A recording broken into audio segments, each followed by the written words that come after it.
Let's do it. Welcome, everybody, to the next episode of the Dream Job Podcast. My name is Riley Warren. And I'm Shannon Jacobs. And we're super excited to be here with our next guest today, Director of Fine Arts for Leander ISD, Mr. Mike Howard. Welcome to the show. Yeah, thank you guys for having me. Happy to be here. Super excited to have you. And I know we both had long Saturdays yesterday, you judging us at another band competition. And so just no better way to spend a Sunday than to get behind a microphone and talk about more band, right? Tis the season. Just super excited to hear your story and all the great things you've done throughout your career. And I want to kind of preface, we've had quite a few wind directors on this season.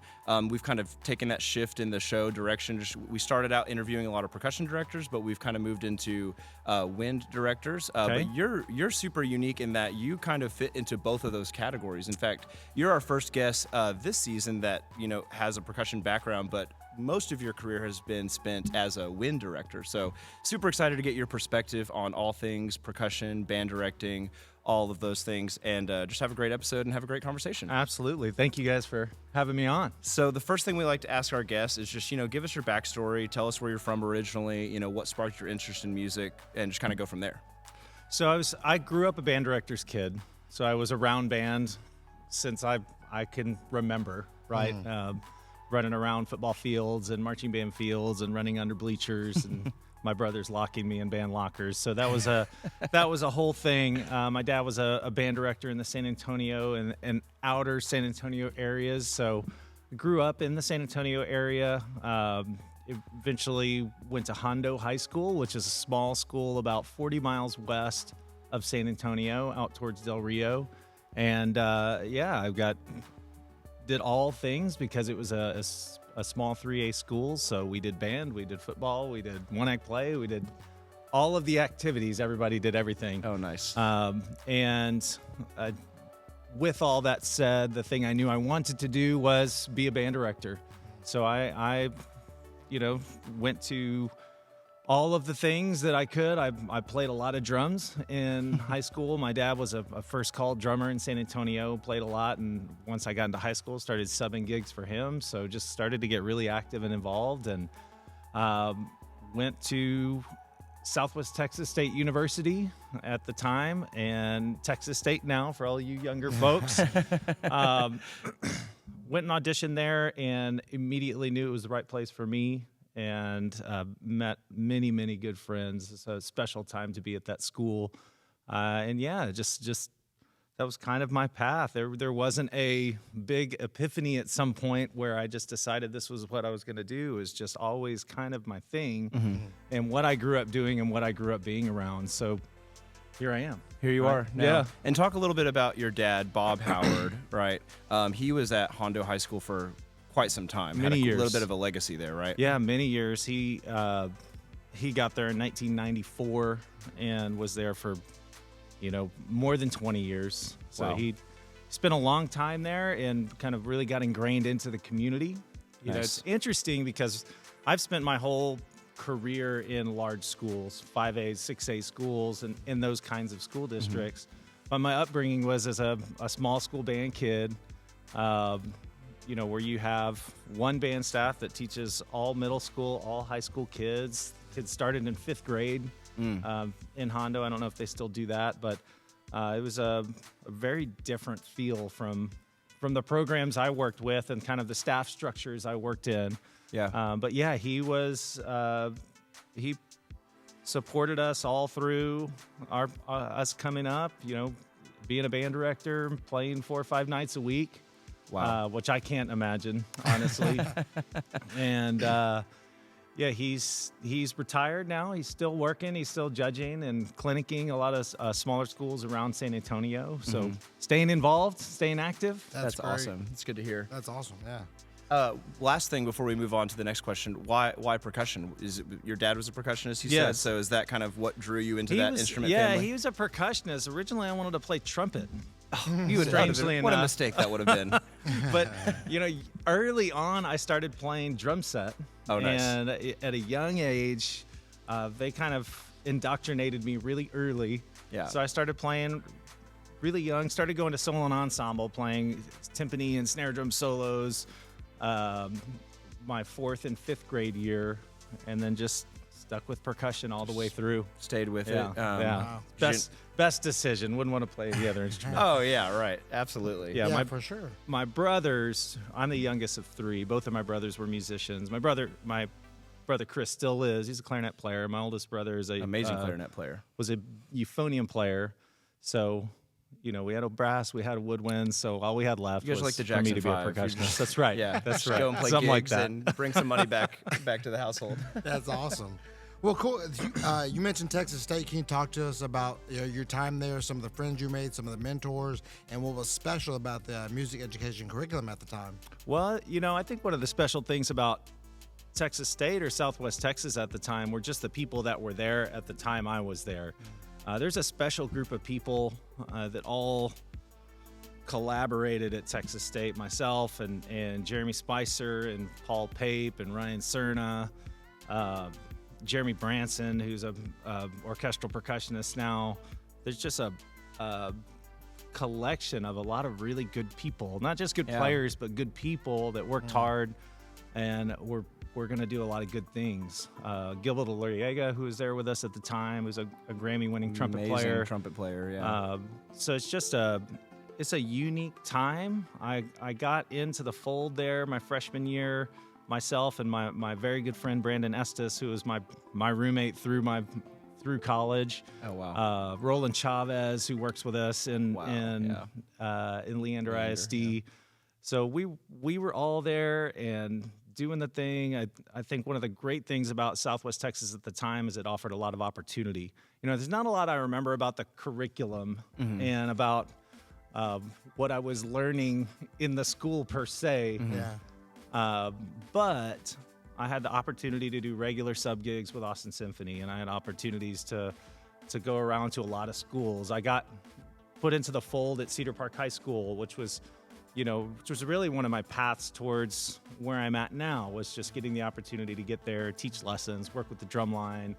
But there's just a lot of opportunity involved. I met a lot of good friends that convinced me to go audition for the Madison Scouts. So I went and did that and started doing drum corps and spent a couple of years marching, or 3 years marching and a year teaching with a bunch of Southwest Texas guys. Wow. So Sounds like there's just a lot of right people at the right time. A lot of right people at the right time that right now are doing a lot of great things. Yeah, we talked about this on Jeremy's episode. It's just like there seems like there's so many prolific, successful band directors that are still currently teaching or involved in one way or another that were there at that time that you guys were all there. Is that a coincidence, or was there something or someone that drew everybody there? Well, I think the draw, honestly, was Jim Hudson, and Jim is now at Arizona State. Oh, wow. And does great things. He really made an effort to bring kids and recruit kids in to that school. When I auditioned for music schools, there was 2 or 3 schools that I auditioned at. But there was something about Southwest Texas. He literally came to my house, had dinner with us, and when I went to do my audition, they were all inviting. It felt like home. Yeah. He went out of his way to create a special place for all of these people to want to be part of. Yeah. And he also focused in, not to say anything for Jeremy or Gilbert, who are both trumpet players, but he really focused in his recruiting efforts on the percussion section and the drum line, and trying to get the right people there first to help build his program there. Of course, John Stansberry, who was our wind ensemble conductor, was a huge motivator of mine. Gave me lots of opportunities, gave us opportunities to conduct the wind ensemble at an age where I probably shouldn't have been. I thought I knew what I was doing, but I didn't. And Gennaro Gonzalez, who was really involved in PAS as president at the time, and was also the principal percussionist for Austin Symphony. At that time, anytime the symphony had a piece that required more than 4 or 5 percussionists, he would have me and Paul Pape and Daniel Montoya and those guys. We would come in and sub all those Austin Symphony gigs. That's amazing. And that's an opportunity that's a bit unusual, and maybe I shouldn't have had the opportunity to do, but I took it, and it was great.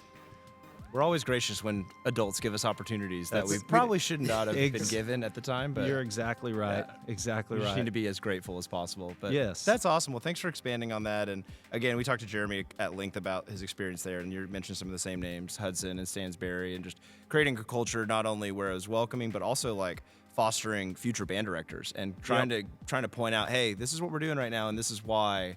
And you're going to take this into your band halls someday. And so let me give you this experience. Well, that's exactly right. I mean, they were training band directors, and there's still things that I use and still things that I talk to our band directors about that Hudson instilled on me in terms of who you need to make relationships with on campus and what your priorities need to be with your program, not just on the teaching side of things, but on the program culture side of things. So, For sure. Yeah, definitely an amazing education. That's got to be a big piece of why a lot of these people went out and did successful things. Yeah, 100%.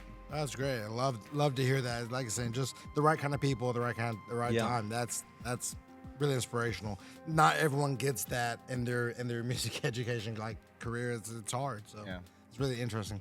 You want to move on to Absolutely. the next part of his backstory here with the Scouts? Oh, that says. Oh, R. is that mine? Oh, see, That's what that means. there we go. Still working out the kinks. The Kings. Lots of Kings. So you mentioned Madison Scouts, and I didn't realize that you marched 3 years. But talk about getting, what that experience was like. What inspired you to go do that, and then, subsequently, what was that experience like for you? Well, I was always into drum corps at a young age, watching the PBS specials. I Nice. went to my first drum corps show in 1993 Oh wow, nice. at Rice, and I was kind of hooked from that point on. When I got to Southwest Texas at that time, Ryan Cerna, Jaime Alvarez Calderon, there was a handful of guys, Brady Muckleroy, that were all Scouts guys, and they were all going to Madison auditions. So I went. You just went, Tag along. I was, to be honest with you, I was more of a drum set player and marimba player. Those were kind of my things, especially marimba. But I really wanted to march. Yeah. So I auditioned for the battery. I made bass drum, and I played bass drum for the next 3 years in the Scouts. And then I taught for a year with the Scouts. Nice. And it was one of the most important things I think that I did, just in terms of learning how to work hard, learning how to lean on other people. I played my first year. I played bottom bass. I played bass 6. Oh my God. Which is the 32-inch drum, which they told me was gonna eventually get light over the year. That was a lie. That's what they tell you at the beginning. No, that's what they tell you. You just learn how to deal with the pain. Yeah. But I mean, it was hard work, and I think any of us that went through that activity, that went through drum corps, we kind of learned our grit and our drive and our just suck Tenacity. it up and do itness. Yep. Yeah. From that activity. Yeah. And that was a great 3 years plus one with the teaching side. Took about a 15, 20-year hiatus after that, and now I'm back into the judging side now. So it's, that was definitely an important part of my process. Yeah. Coming up through the band directing world. I don't know that I did anything physically as hard as drum corps until I got to the Texas Water Safari, which we'll talk about We later. get to talk about that as well. But yeah, just Scott Stewart was the corps director at the time, and was an amazing man. He took care of kids. At that time we paid $350 Oh my God. to march a summer. Wild. Which is wild. Yeah. Right. And that was all in, right? That's Yeah. meals, that's everything, uniform, the whole thing. Gosh. Crazy. And it was a little bit of a different world at that point, Sure. but a great place to be. And again, met a lot of new friends, a lot of people that I would kind of reestablish connections with over the course of my career Yeah. during those 3 years of drum corps, 4 years of drum corps, if you count that teaching year. Wow. That's awesome. What were some of the values of Madison Scouts? What were some of the traditions and things that made Madison Scouts unique compared to other drum corps? It was a big brotherhood. Yeah. I think that the drum corps was in an interesting place where it was not, my time in the Madison Scouts, I think we went from, 6th or 7th to the year I aged out, we were 14th. It was the first year the drum corps did not make finals. Oh, wow. And that was in Madison. Yeah, it still stings. Yeah, I bet. But competitively, it was a very interesting thing. So as a music major, I was recognizing some things that maybe could have Been a little been different. different, Yeah. and some innovations that other groups were doing that maybe we weren't. Yeah. At the same time, the value of brotherhood, the value of leaning on each other in times of struggle, the value of pushing through with the person next to you and supporting the person next to you. All of that was the culture of that drum corps at that time was something that felt really unique and felt really special. It was a really healthy organization in terms of alumni support, financial support, the decisions they were making in terms of running a healthy organization. Yeah. So yeah, it was a. People always ask me, "Do you wish you would have gone somewhere else that last year?" Right. Because it was obvious we were going to sit around, that 9, 10, 11, 12 zone. Yeah. So do you go audition for the Cavaliers or the Blue Devils or the groups that were doing really well at that time? But I don't second guess staying there and staying a part of that organization sure. and feeling like a leader in that organization. Yeah. Getting That's so valuable to Yeah. get the chance to be a leader, and Absolutely. flex those skills as an age out. I think that's super, invaluable. Like you can't really replace that just by going somewhere else. Yes. I mean, it's crazy to think that it was more than 20 years ago. Nice. When I was in high school, I thought about people marching drum corps in the 70s and thought Yeah. about how ancient that was and how that was the class. Those were the classic years, Yeah. People still cranking on timpani out on the my field. gosh, yes. And chimes, marching chimes. Those were my Marching favorite. chimes. So, it's crazy to think it was that long ago. Right. But definitely lessons learned that I still carry with me and I try and push on to my folks in my district, my own kids. Yeah. That are high school age, almost high school age and college age right now. Wow. That's awesome. Well, thanks for walking us through that. Absolutely. It's really cool to hear your backstory on that stuff. Yeah, fantastic. So you're at Texas, Southwest Texas, and you go March Mass, and you graduate. Your first couple of jobs, you got some unique experiences in both percussion and band directing. Can you tell us a little bit about your first couple of jobs down in the Houston area, right? Yeah. Well, see, I was in Central Texas at the time, and I had actually just met my soon-to-be wife, who was from Houston, and we're kind of figuring out,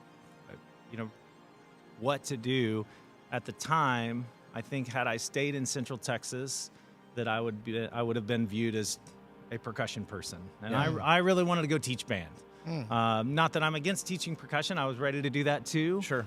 But I wanted to really cut my teeth, figuring out how to teach winds, learning what I needed to do to be an effective band director. Because eventually I wanted to be a head band director. Yeah. So I made the decision at the time to leave Central Texas and go somewhere where nobody really knew me at all. Yeah. So I went to Katy ISD. My wife and I moved to Katy, Texas, which is just west of Houston, just right at the edge of the concrete jungle there. And started teaching at Morton Ranch High School. Opened that school. And was one of two directors. So I was teaching the second band and teaching all of the percussionists. I had great experiences there. I think the thing that I learned there was how to teach wind instruments. So I was fortunate to have a regular lesson and clinic with Eddie Green at the time, who came in once a month. He'd work with my band, and then he'd spend about an hour and a half with me talking to me about all the things that I probably should have learned in college, but either didn't learn or just wasn't paying attention. So sometimes you got to learn on the job. Yeah, he guided me on a path of setting me up to take private lessons on the instruments and kind of talk to me through my priority order of what I needed to take lessons on first. Take a French horn and a clarinet lesson, then take a trombone lesson.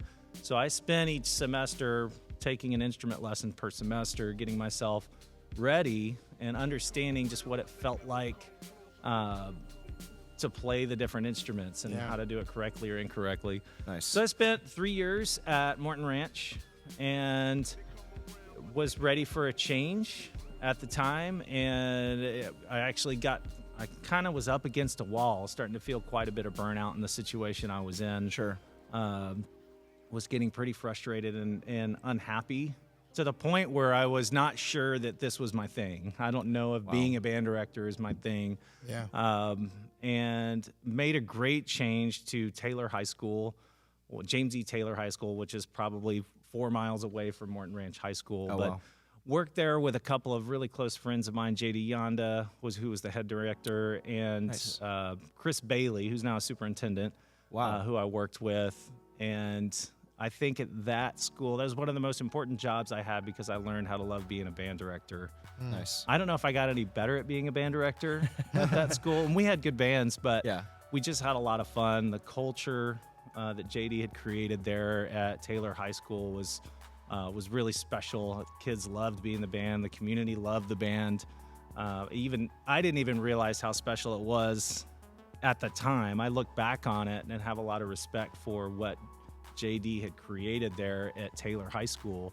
It was just a really happy place, and I learned how to love teaching band, and it completely changed my trajectory. Wow.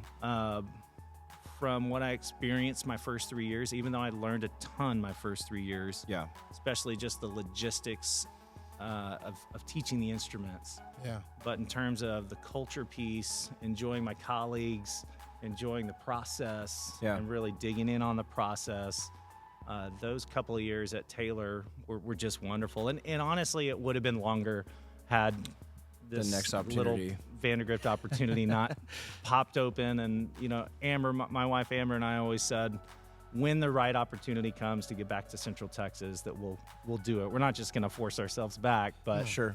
if something falls on our lap, then we get to go back. We would love to live in Central Texas again. So that's really the only reason I left Taylor, Yeah. is because the right thing popped up for us to move back. We weren't sure whether it was going to work and what Vandergrift was going to be, Yeah. but seemed like a good time to head back and give it a shot.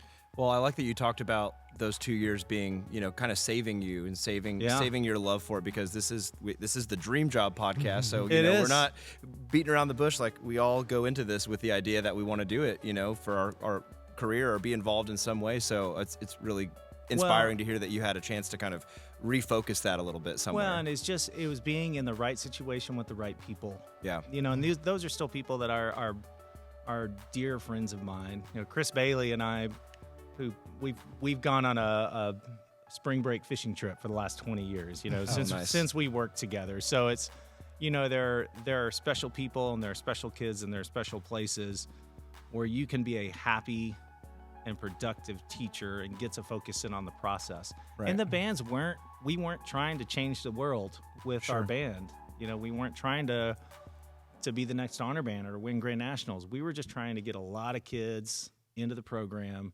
have good, solid bands. I mean, they were good bands. Yeah. And create positive situations for kids. And it was definitely a game changer for me. Nice. And then this new opportunity this door opens and and you rush in, as Lynn Jackson would say. So talk about, what was that like, and starting Vandergrift and getting to open that school, and how did that come about? And then talk about, we'll talk about it all. Obviously, we're going to talk a lot about it, but what were some of your initial main responsibilities as an assistant director there with Jeremy? Well, it's funny. Jeremy and I have known each other since we were in elementary school. Wow. My dad was Jeremy's band director. Myself and Jeremy and Manny Maldonado, all of us go way back. Yeah. And Jeremy and I, we crossed paths a handful of times. So we started when I was in 4th grade. I think he was in 6th, maybe. And we crossed paths again in college. Right. And he's Texas actually the reason that I started to teach lessons at Cedar Park. He's like, "Hey, Mike, I'm working at this new school. They're doing pretty well." This was 99 maybe, and he said, they need a percussion teacher. You want to come teach lessons? So I started teaching lessons. So we crossed paths there again. Then I went off to Houston, and he and I have been good friends for a long time, and we always said we'd love to open a new school together at some point. We almost, Jeremy started talking about in 2008, Leander ISD was opening Rouse High School.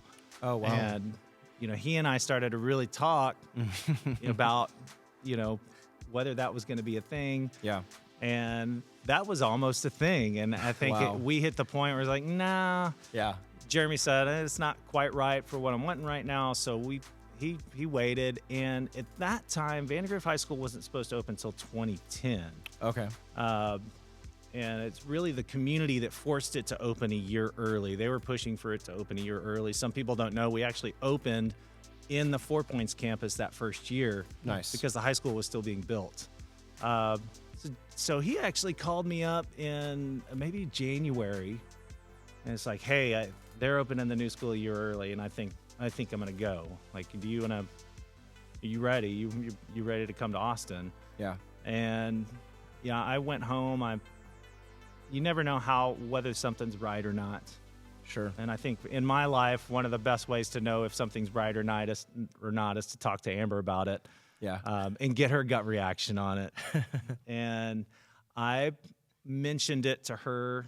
You know, we had talked about the Rouse thing the year before. Said, hey, well, another opportunity's popped up. They're actually opening the next school a year early, and it looks like Jeremy's going to open it. You want to go to Austin? Yeah.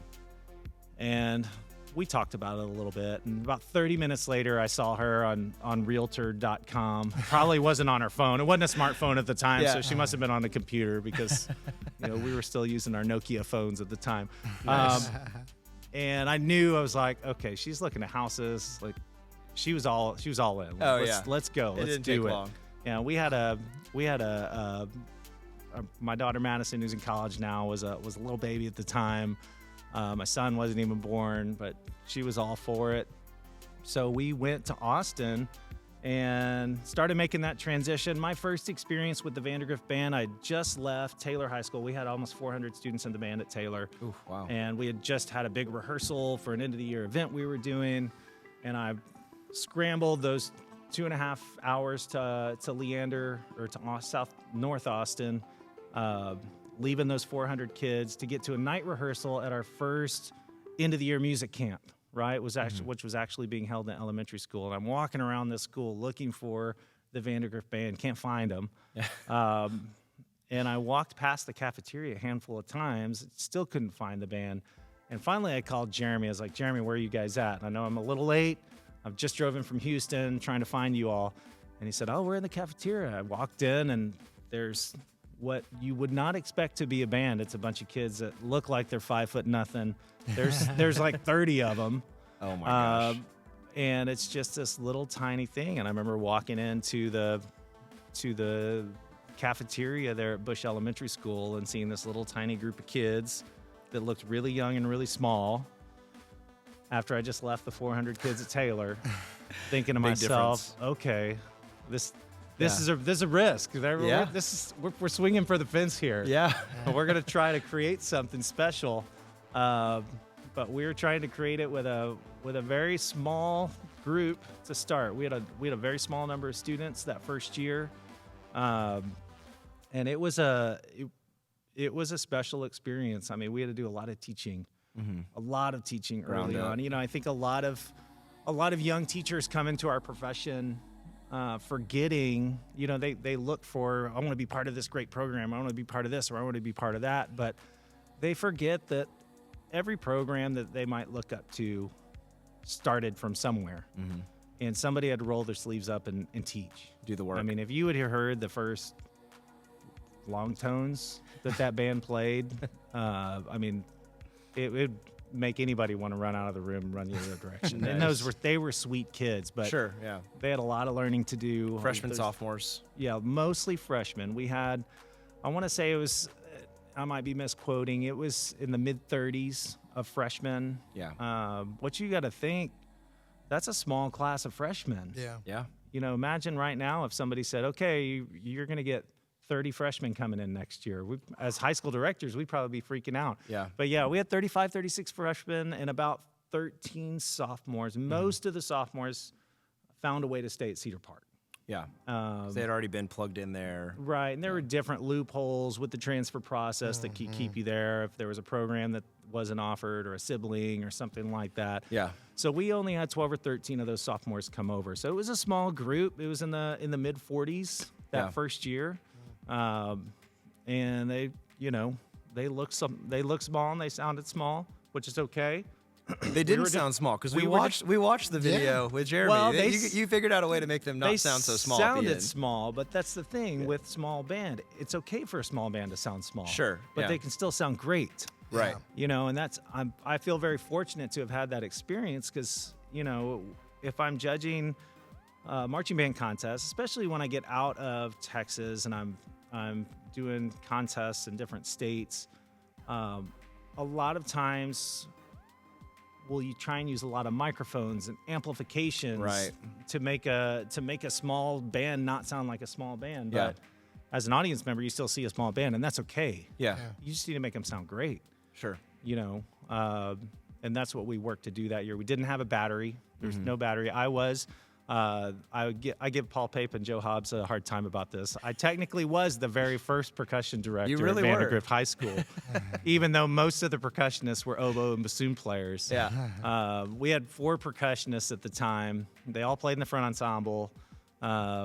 And we created a little battery for the football game so they could play some version of a cadence or the fight song or whatever.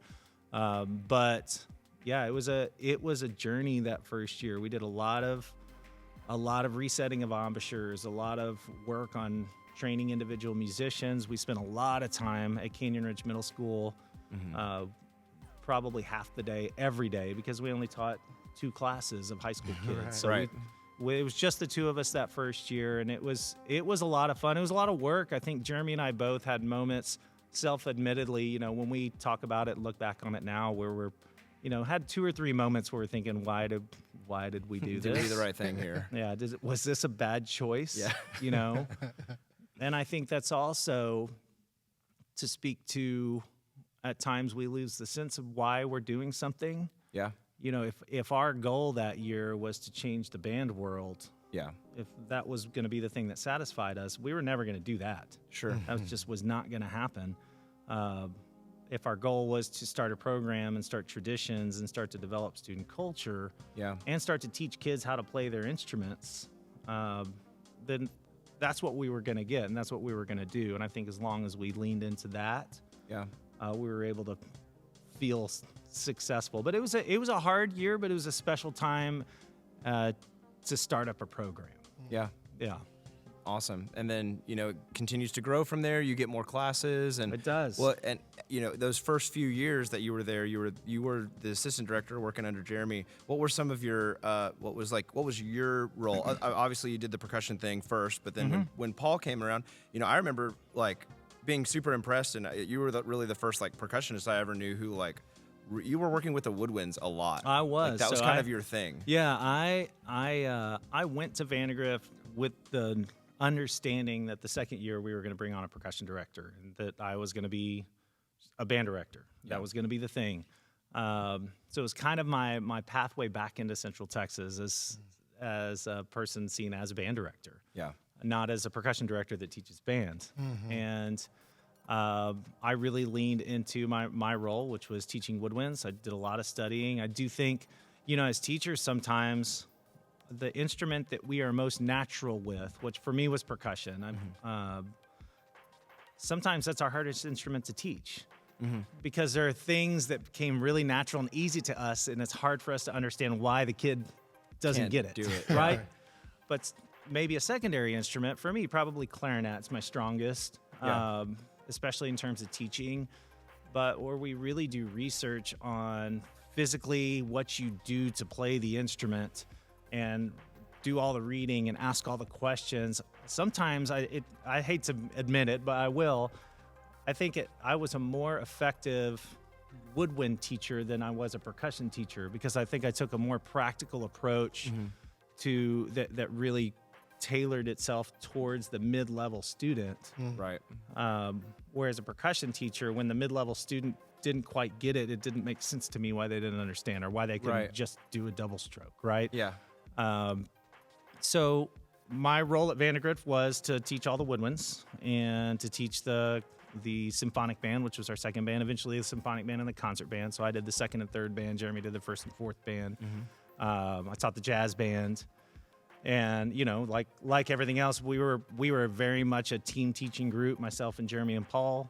And we we kind of split everything and worked together and everything. But yeah, those are my primary responsibilities early on. Nice. And it was a great time. It was a great team. Things really escalated quickly in terms of numbers, in terms of just the quality of what we were doing. Unfortunately, a lot of those kids that really put in the work early on and had to roll up their sleeves and deal with some struggles and didn't get to experience some of the competitive success and things like that. Yeah. They were really the ones that paved the way and created opportunities for future students to come. Right. Yeah. You know, and we did try to lean on that and make sure students coming in understood the groundwork that had been laid by a lot of students so that they could get to have some of these great opportunities. Yeah. What else, before we leave those first few years, what other highlights from 2009 to 2014, are still with you, or good memories from those first few years?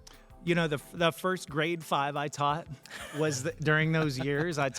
We did Armenian dances with the symphonic band, and it was my first kind of out-of-body special experience teaching a concert band at UIL that year. The kids just were fantastic. So that was a special moment. We had a show in 2012. You know, we won the state marching contest in 2013. Yep. But the only reason we did is because in 2012, we changed the level of difficulty of our show, the level of pacing. We brought on some new design team folks. Jeff Sachtig started writing drill for us that year, which there was a whole learning curve on how to make that work as a program. And that show was way too long and way too hard for the band. But we pushed, and we got the kids to a certain level of quality. We missed the super regional finals that year by 1, which was a special night. And you know, it was that group of kids that made the group in 2013 possible. Sure. And I think you see that a lot. You know, I think about that with our 2016 band. I think the kids in 2015 marched a whole different level of show that made it possible for us to do just a new level of design and experience in 2016. So you have those groups that really set the program up for the next level. Right. They may never get to experience the next level. Yeah. But yeah, that 2012 group was a special group. We did a Gershwin show that year. Americans in Paris. Yes. We really started to utilize the Vision Dance Company the right way, which that Vision Dance Company piece was something that took a lot of convincing, not just in our community, but the judging community, to convince them that it was okay to have a dance team. Yeah. And we really leaned into it that year, and it kind of took on a new life. And from that point forward, we started to design shows around that group, which helped recruitment, and we were really intentional with how we costumed them, which we took to the next level, I think, when we did all of the Swan Lake stuff in 2013. Yeah. But I think the Vision Dance Company is something really special that came out of those first 5 years. Really, we started using them, that we developed that the third year of the school. Mm-hmm. First year, we kind of had a color guard. We ended up scrapping it, no color guard. Second year, the dance team danced with us. Okay. And then the third year is when we developed the Vision Dance Company, and off it went. Yeah, talk a little bit more about that, because we went through a lot of this with Jeremy too, but we didn't really get a chance to talk about that connection. So how did that idea come about? What was that like, collaborating with Holly? Obviously, she was a huge part of the success of that, and just talk a little bit more about the structure of that. Yeah, so we, at the time, the SFA and Angels Dance Team in the early 2000s was a big thing in the marching band world, and we decided that a dance-based approach is something that would really work well for us in that community, in the Vandergrift community.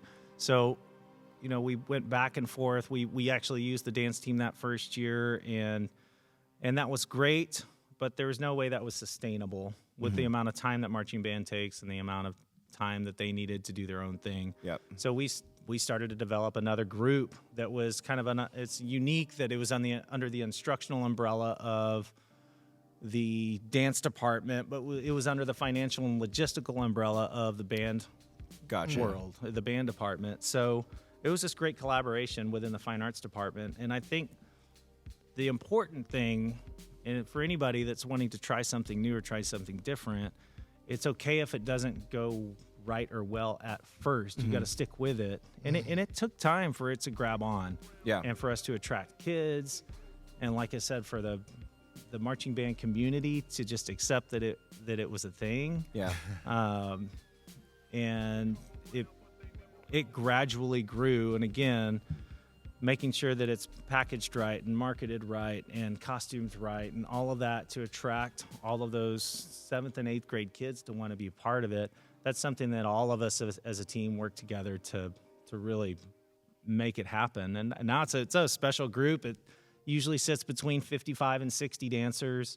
Wow. And they're just very talented. Obviously, Katie Hopkins is teaching the group and has done so for several years.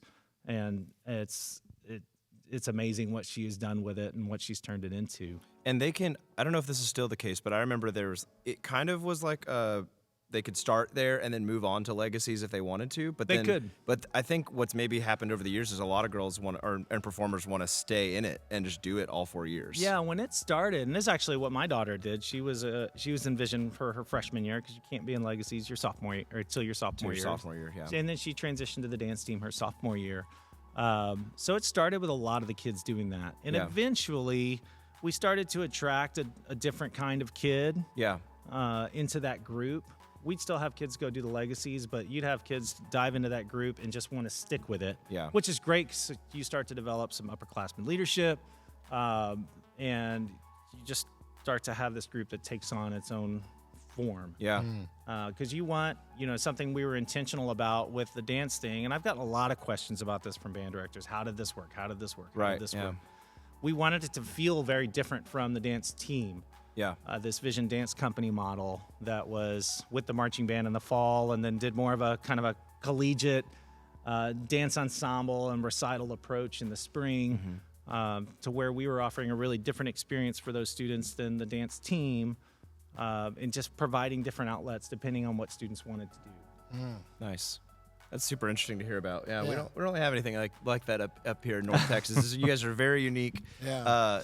But anything else on just those first few years before we talk about what happens next, the next part of your Vandergrift chapter? No, it was a special time. We, Jeremy and I lived right down the street from each other. We lived about 3 blocks away. Oh wow. Which was exciting and dangerous at the same time. Our families are very Let's set close. some boundaries. Yeah, our kids grew up together and grew up in that band hall. And he and I and Paul had known each other for a long time. So just that group being together, doing that thing and getting some fun opportunities was definitely a really special time. As the assistant, being able to forward emails to Jeremy was also really nice. I missed that.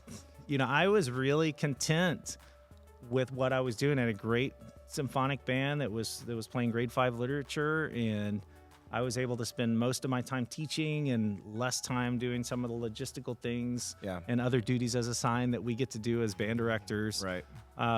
So I really look back on those times fondly. I talked about my first job really starting to learn how to teach wind instruments, and my second job learning how to like teaching. Yeah. And I think this job was a combination of the two. Sure. Which was great. It was a great culture, great team. And we pushed each other to get better, and really cut my teeth learning how to teach a concert ensemble during those 5 years as the assistant. Nice. Well, thanks for walking us through all that. It's super interesting. Yeah. So 2014 rolls around, and you get to move into the head director role. Yeah, 2 weeks before summer band. Great. So walk us through that story. What were some of the major highlights from your time as the head director at Vandergrift? It was as an unexpected thing at first. I was, like I said, I was really content what I was doing, and this opportunity fell in my lap 2 or 3 weeks before we were going to start up our season, and I was concerned and confused and frustrated at the time with what I should be doing. Should I even apply for the head director job? Just because I was content in what I was doing, and we had built this program, and I remember I was talking on the phone with Tom Shine, who was a mentor and had come out to work with our bands. For those younger directors watching, if you don't know Dr. Tom Shine, you need to go on to YouTube and listen to some old Duncanville recordings of his. But he said something that always sticks out to me, which is there are a lot of people older and more experienced than you are that will never get this opportunity. Right. So quit whining and go for the job. Do it, yeah. So I did. Yeah. I did, and I went for it. I got the job, and off we went. And probably what was my most difficult year in my career, which was 2014, 2015. Not difficult because I was around a difficult group. The kids were great. The parents were great. I was just trying to find my way in a new leadership role. Yeah. You know, there's a piece of being a head director that you're just not prepared for until you're actually doing it. And I think a big piece of that is being the person that's driving the culture of the group and that is trying to be the stable and calming force for the rest of the staff. You know, I was not quite prepared for the leadership and mentoring of other adults. You know, and as directors, there's so many times where we work to instill that in our students, like peer leadership, peer teaching, peer criticism. And I think sometimes we forget how hard that skill is. Yeah. When you're trying to work with and guide people that are your age, you know. Yeah. So diving into that, we got into the 2014, 2015 year. It was fast and furious. It's kind of a blur, to be perfectly honest with you. But I had a really supportive wife and a really supportive family, and off we went. I'm in a very unique situation with my family where they were willing to, and Riley could attest to this being around the program for a while. They were always around the band, and they were always around the band hall. So I had the opportunity to constantly feel my family presence and support. And that was really important in that 2014, 2015 year. I learned a lot. It was one of the hardest years, but probably one of the most important years in terms of understanding leadership, understanding culture, and starting to try and guide the ship in a new or different way. You know, Jeremy and I work together really well because we're not the same. Right. There's things that really we filled each other's strengths and weaknesses really well. So you just have a different person leading the group, and there's going to be things that feel different, and there's going to be things that are different. Fortunately, we had a program that was founded on a lot of systems and processes, and those systems and processes were all in place. Yeah. So I had a roadmap, you know, and there's nothing that needed to change other than myself growing into a role where I was really leading culture and leadership for our kids and our staff. Yeah, I'm glad you mentioned that because I was kind of expecting that answer when I put in there, like, you know, what changed significantly or drastically. And I think your answer is like, there's nothing about what y'all were doing really changed drastically. It's just the person in the job. Just you know? a person. So what are some things that are about you that are different than Jeremy, and maybe your leadership style, or something that you brought to the table that was just maybe a different flavor from him? I think I'm Jeremy and I talk about this a lot. I'm a think and reflect before I react kind of person. Jeremy is a react before he thinks and reflects kind of person. So in that way, we worked together really well. I think at times when you needed an immediate and quick decision on something, it was something that he was really good at. When you needed a decision that took time and reflection, that was something I was really good at. So for me, something I had to learn to do was to learn how to shoot from the hip when I needed to. Yeah. You know what I mean? But I think I just brought a different kind of culture. I think he and I do things very similar. I think if you were to watch us rehearse a band, you would see a lot of similarities in how we pace things and the verbiage and what our priorities are, what we feel like the priorities should be, are very similar. I think if anything, I just coming in, continuing to take more time and understanding what's the culture now, what's the culture with the campus, and how is the band perceived from all of the different areas of the campus, and how can we continue to grow that. I really leaned into, okay, and this is something that's a charge for me now as fine arts director. By the time I got to end of 2014, 2015, I'm like, I want to get more butts in the seats in this band. I would love to get our enrollment to 15% of the school. I want 15% of Vandergrift High School to be sitting in this band hall. Yeah. What do we need to do to make that happen? That starts at our relationships with the middle school, our relationships with the different parts of the campus, how we're viewed by the community. So I think we experienced quite a bit of growth as we went on into 2014, 15, 16, and really started to blow up in 2017.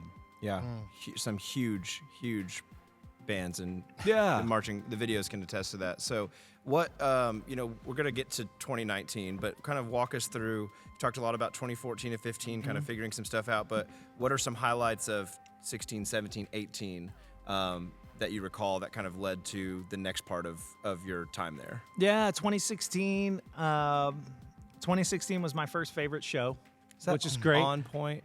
That was On Point. On Point, the dancer. And it's funny because the staff did not want to call it On Point because they thought it was pretentious. Yeah. EN. So it was with an EN. That's right.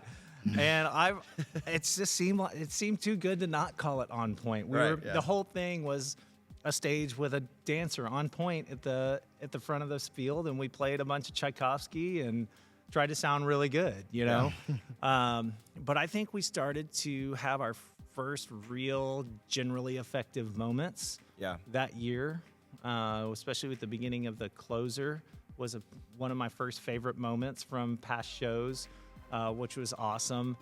But we called it On Point. We won our first BOA regional that year in Austin, which was huge. First year with Joe Hobbs on the staff. Went to Hawaii that year. Yeah. Awesome.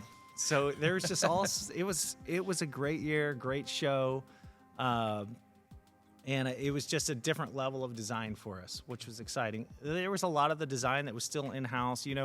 Jeremy was always involved to some degree, whether he was just helping me make decisions or just more of an official member of the design staff, but he was always involved in helping me understand music selection. We were still a music-first design, which I was for the full time I was there.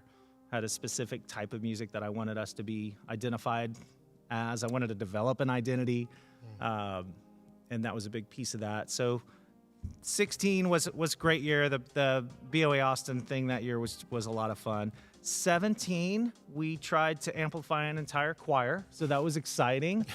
I still apologize to Joe Hobbs we originally were going to sample the whole thing. Oh my gosh. And I went in. And Andrew Markworth, you apologize to him probably too. Well, we had sampled, so Mike Zellers at the time had come in, and we had sampled our chamber choir at Vandergrift singing Beethoven, right? Ode to Joy. And I went in and listened to him. It was 2 weeks before BOA Houston, and I was thinking this is too good not to do live. Yeah. So I told Joe a week before BOA Houston that I wanted an amplified choir, which So y'all were already in the season. We're in the season. Oh my gosh, I thought this was like something you guys plan things out so well over there. I thought this was something you had. For you head directors out there, don't tell your percussion director to amplify a choir in a week. That's an unreasonable request, which I still apologize profusely for. Yeah, nice. But he made it work. Kudos to him and Mike Zellers. They figured it out. And they weren't even on the front sidelines. They were like back there, side one, right? They were out center field. Yeah. Eric Kosman came in to help us as well, just because he thought it was impossible but a fun challenge. Yeah. And we amplified them and got them amplified for the Houston Regional because the kids were going to perform. Like, we were going to have them there. Yeah. And it worked. I mean, to my credit, we did win the regional. So,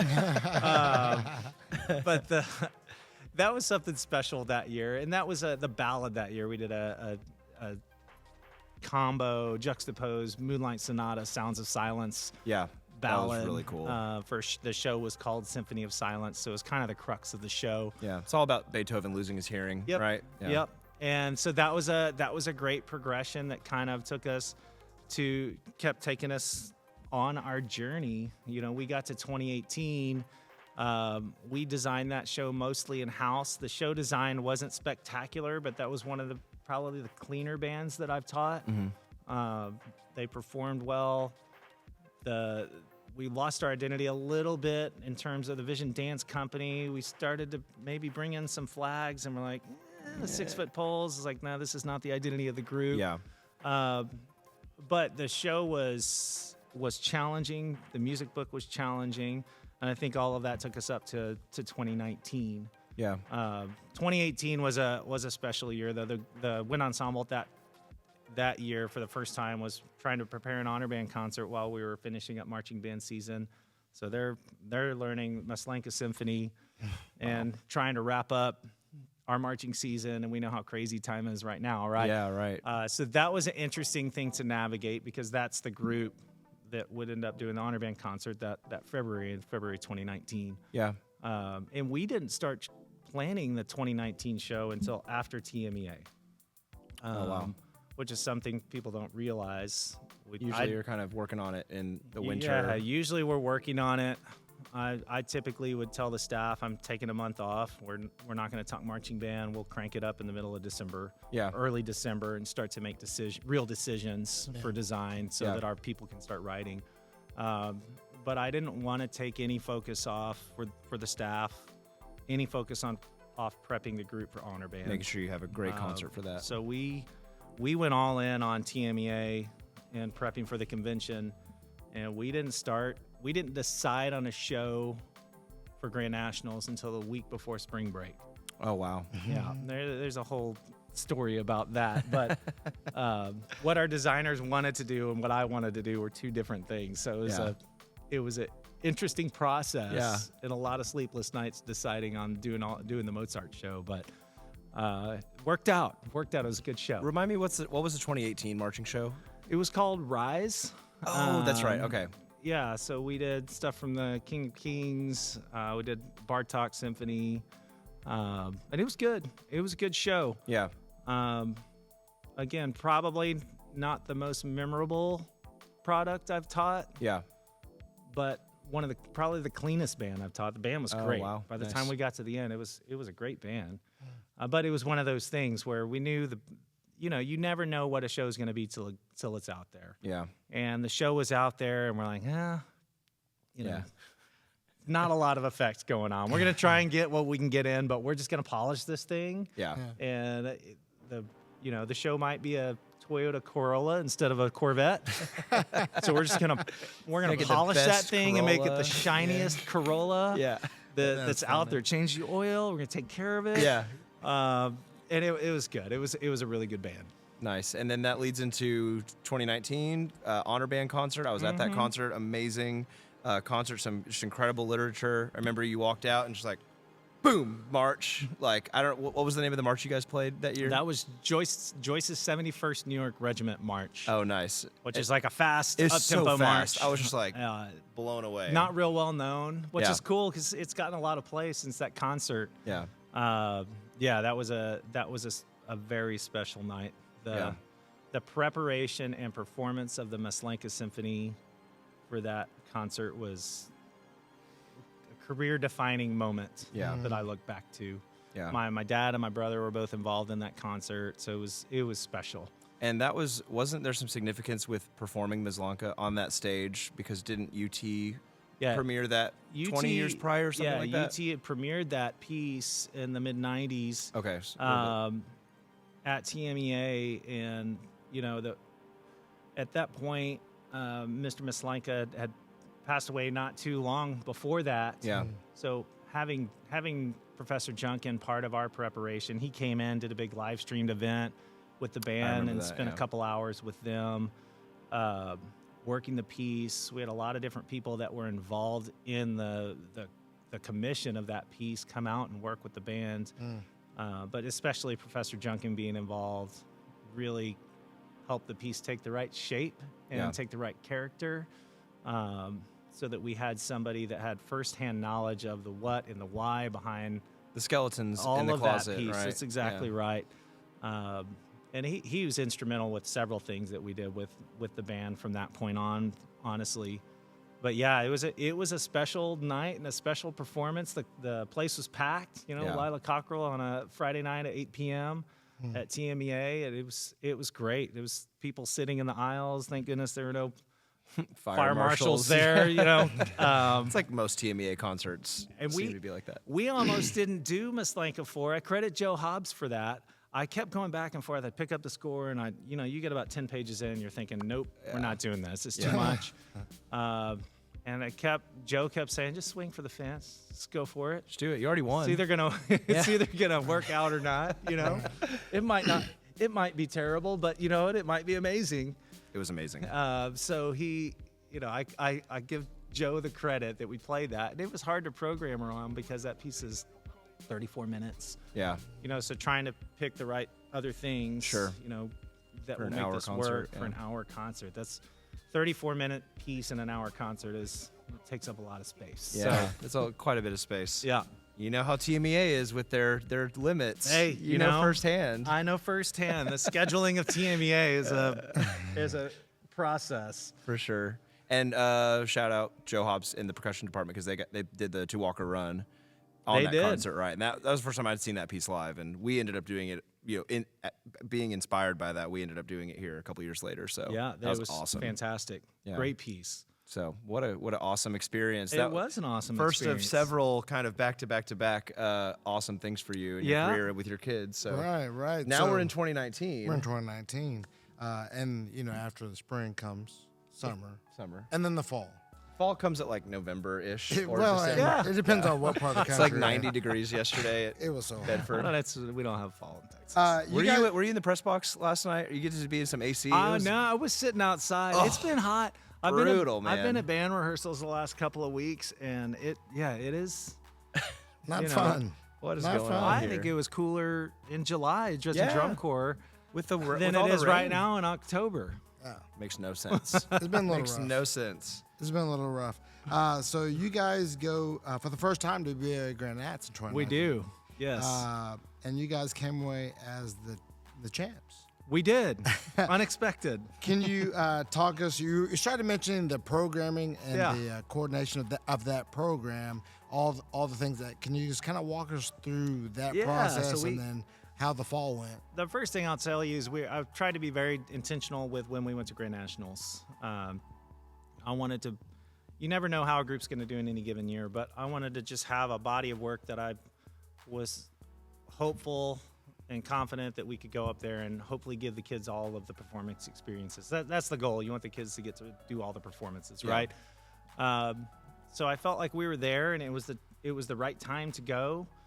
The show, we had a lot of people trying to influence what we were doing, and you're going up to Grand Nationals, so you need to do this, and you need to do that, and you need to do these things.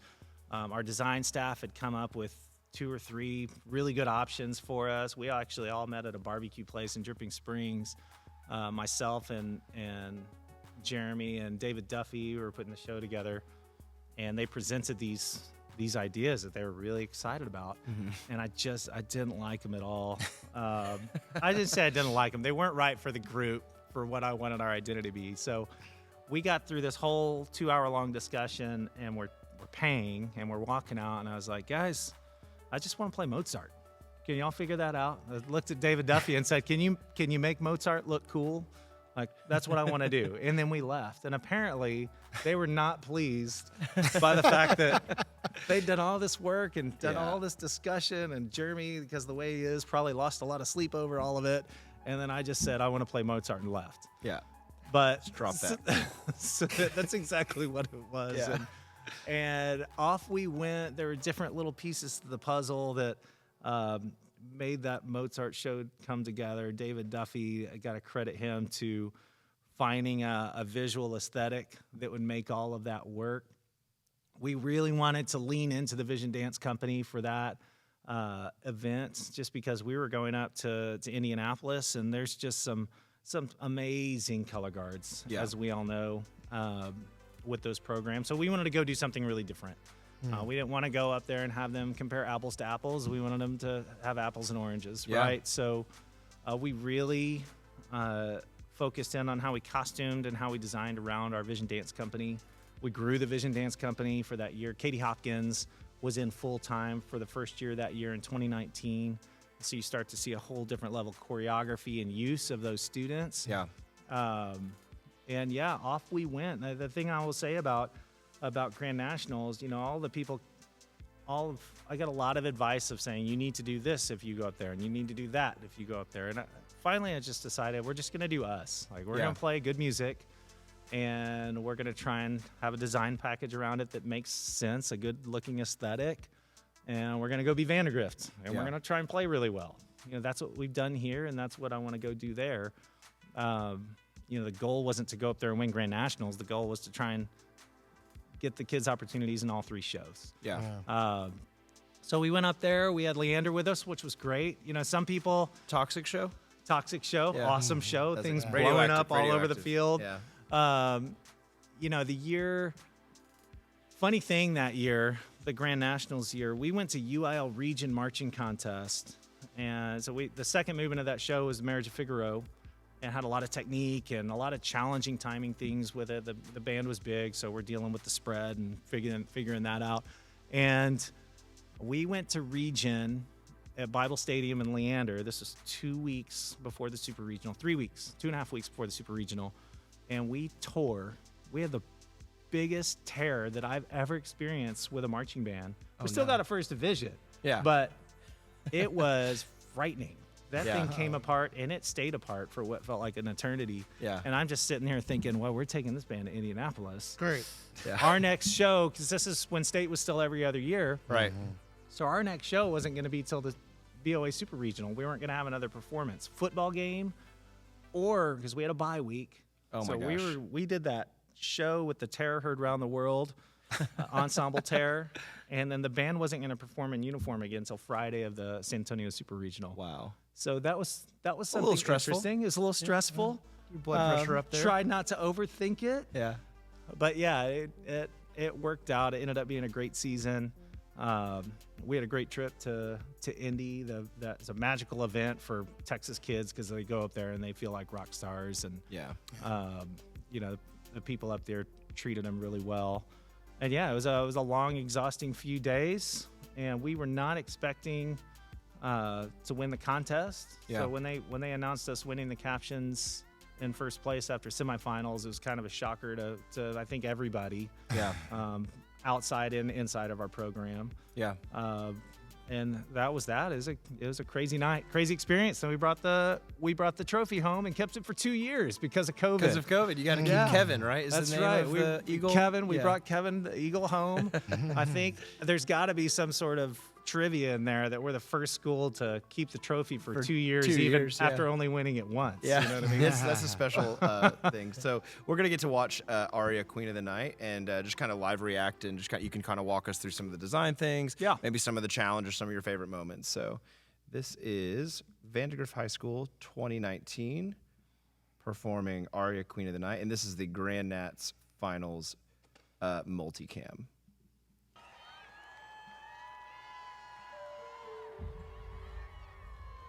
So this opening track was actually the David Duffy found this that you're gonna hear, and it's Aria, Queen of the Night from the Magic Flute, but done in a really creepy and spooky way. It was actually from a Netflix series Oh wow! about Ted Bundy, of all things.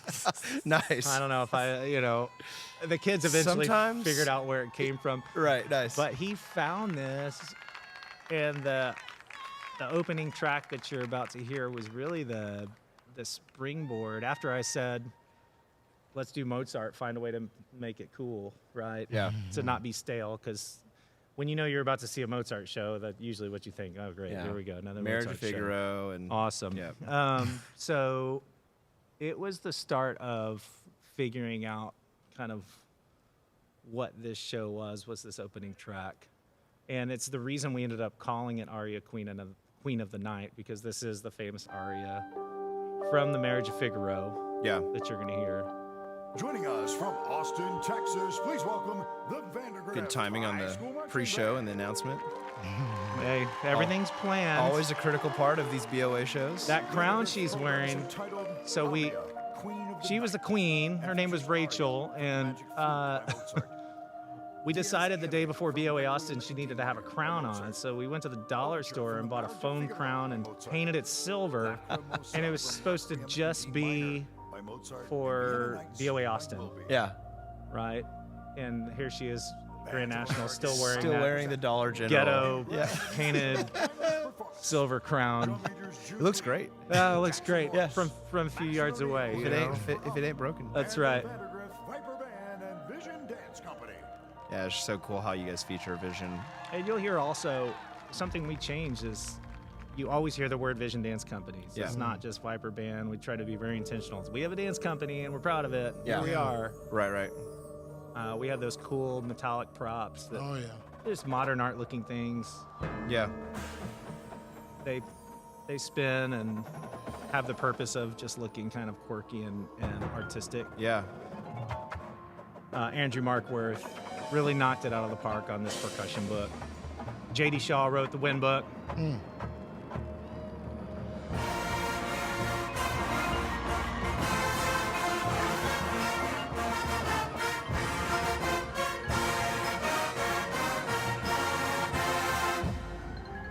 So smartly staged there with their brass. Yes. Tight. Some of the best brass arrivals that you can have is when you just pull them in tight and you just are able to achieve more volume that way. Yeah. You can see those coats that the Vision dancers are wearing. We costume them a lot different this year than we had previous years. They had layers of costume, and Chad Dugan, who did the design for their costumes with Dance Sophisticates, just did an amazing job. It's also our first year to use performance tops. Oh, nice. Something we didn't do. I was real worried about it because I didn't want the band to lose their identity. We had a V on our chest. V, yeah. So that was my the thing I told Chad and Jeremy and David Duffy. Like whatever the performance tops are, there has to be a very distinguishable V on the chest. Yeah. Of course, there's your standard Jeff Sacktig set. Giant It's spread set, from yeah. 0 to 0. How many wind players in this group? Right around 200 wins, about 50 vision, and then obviously a large percussion section.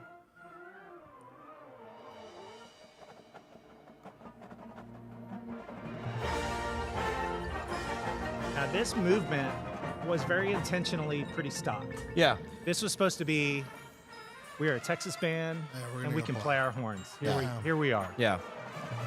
So it featured every section at some point. A lot of dynamic shaping, style.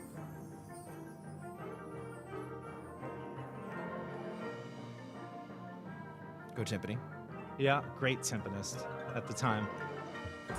Seems like timpani's making a comeback. Yeah. You know what I mean? We did 3 years straight with it, and then we just have had trouble getting enough kids, but The challenge right here, just to make all of this work. You know, Jeff, the band was just big. We were just in a huge spread for Yeah. so much of this movement. So anytime we go from a small ensemble vignette to full ensemble was a major timing challenge. yeah. This is the tear I was talking about at UIL all through this section.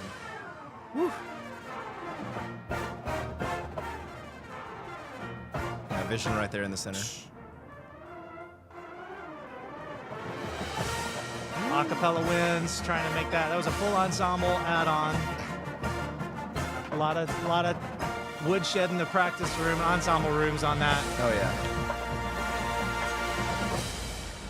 Nice. Yeah, I think we learned how to deliver arrivals well that year in that show and start to understand the importance of the wind arrival and shape mirroring the percussion arrival and shape. How many Yeah. times do we hear a big percussion crescendo at the end of the piece Yeah. that you don't hear mirrored in the wind section? Right. You know what I mean?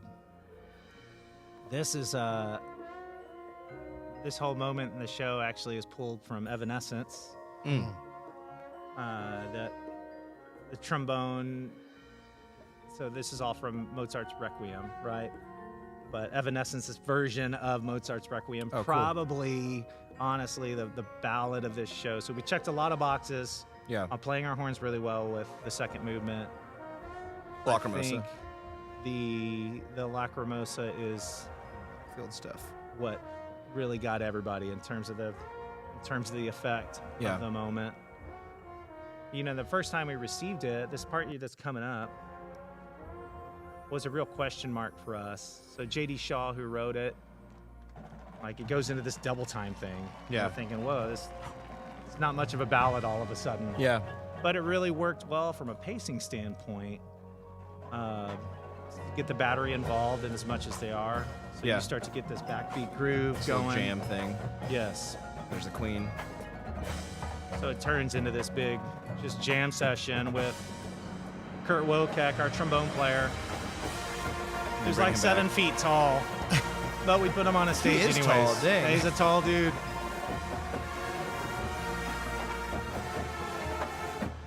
But Nice. it was a big moment.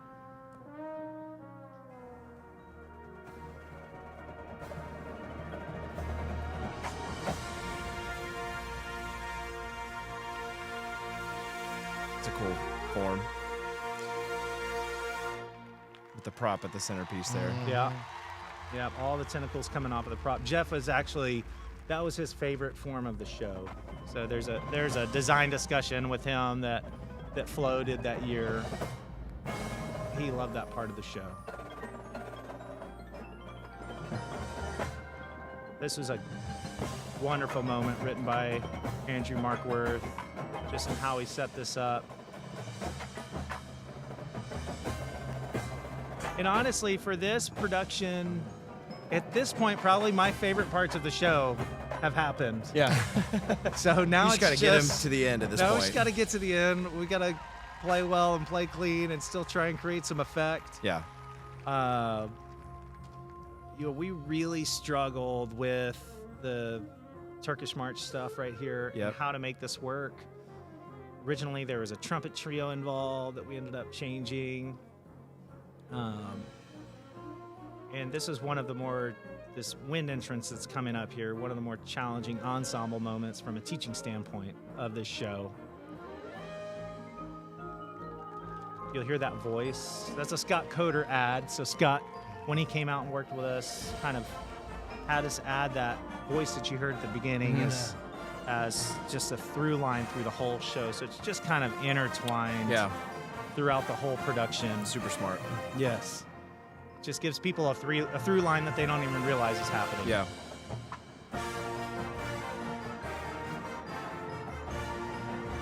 Little cello here. Yeah. It's another homemade prop that our queen's using there. Nice.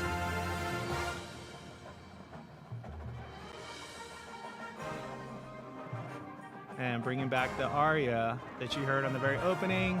There's some But this is a Sacktig major going. version. Yep. Mr. Sacktig flexing his muscles here at the end. And then a big giant box rotation that was really clean in semifinals.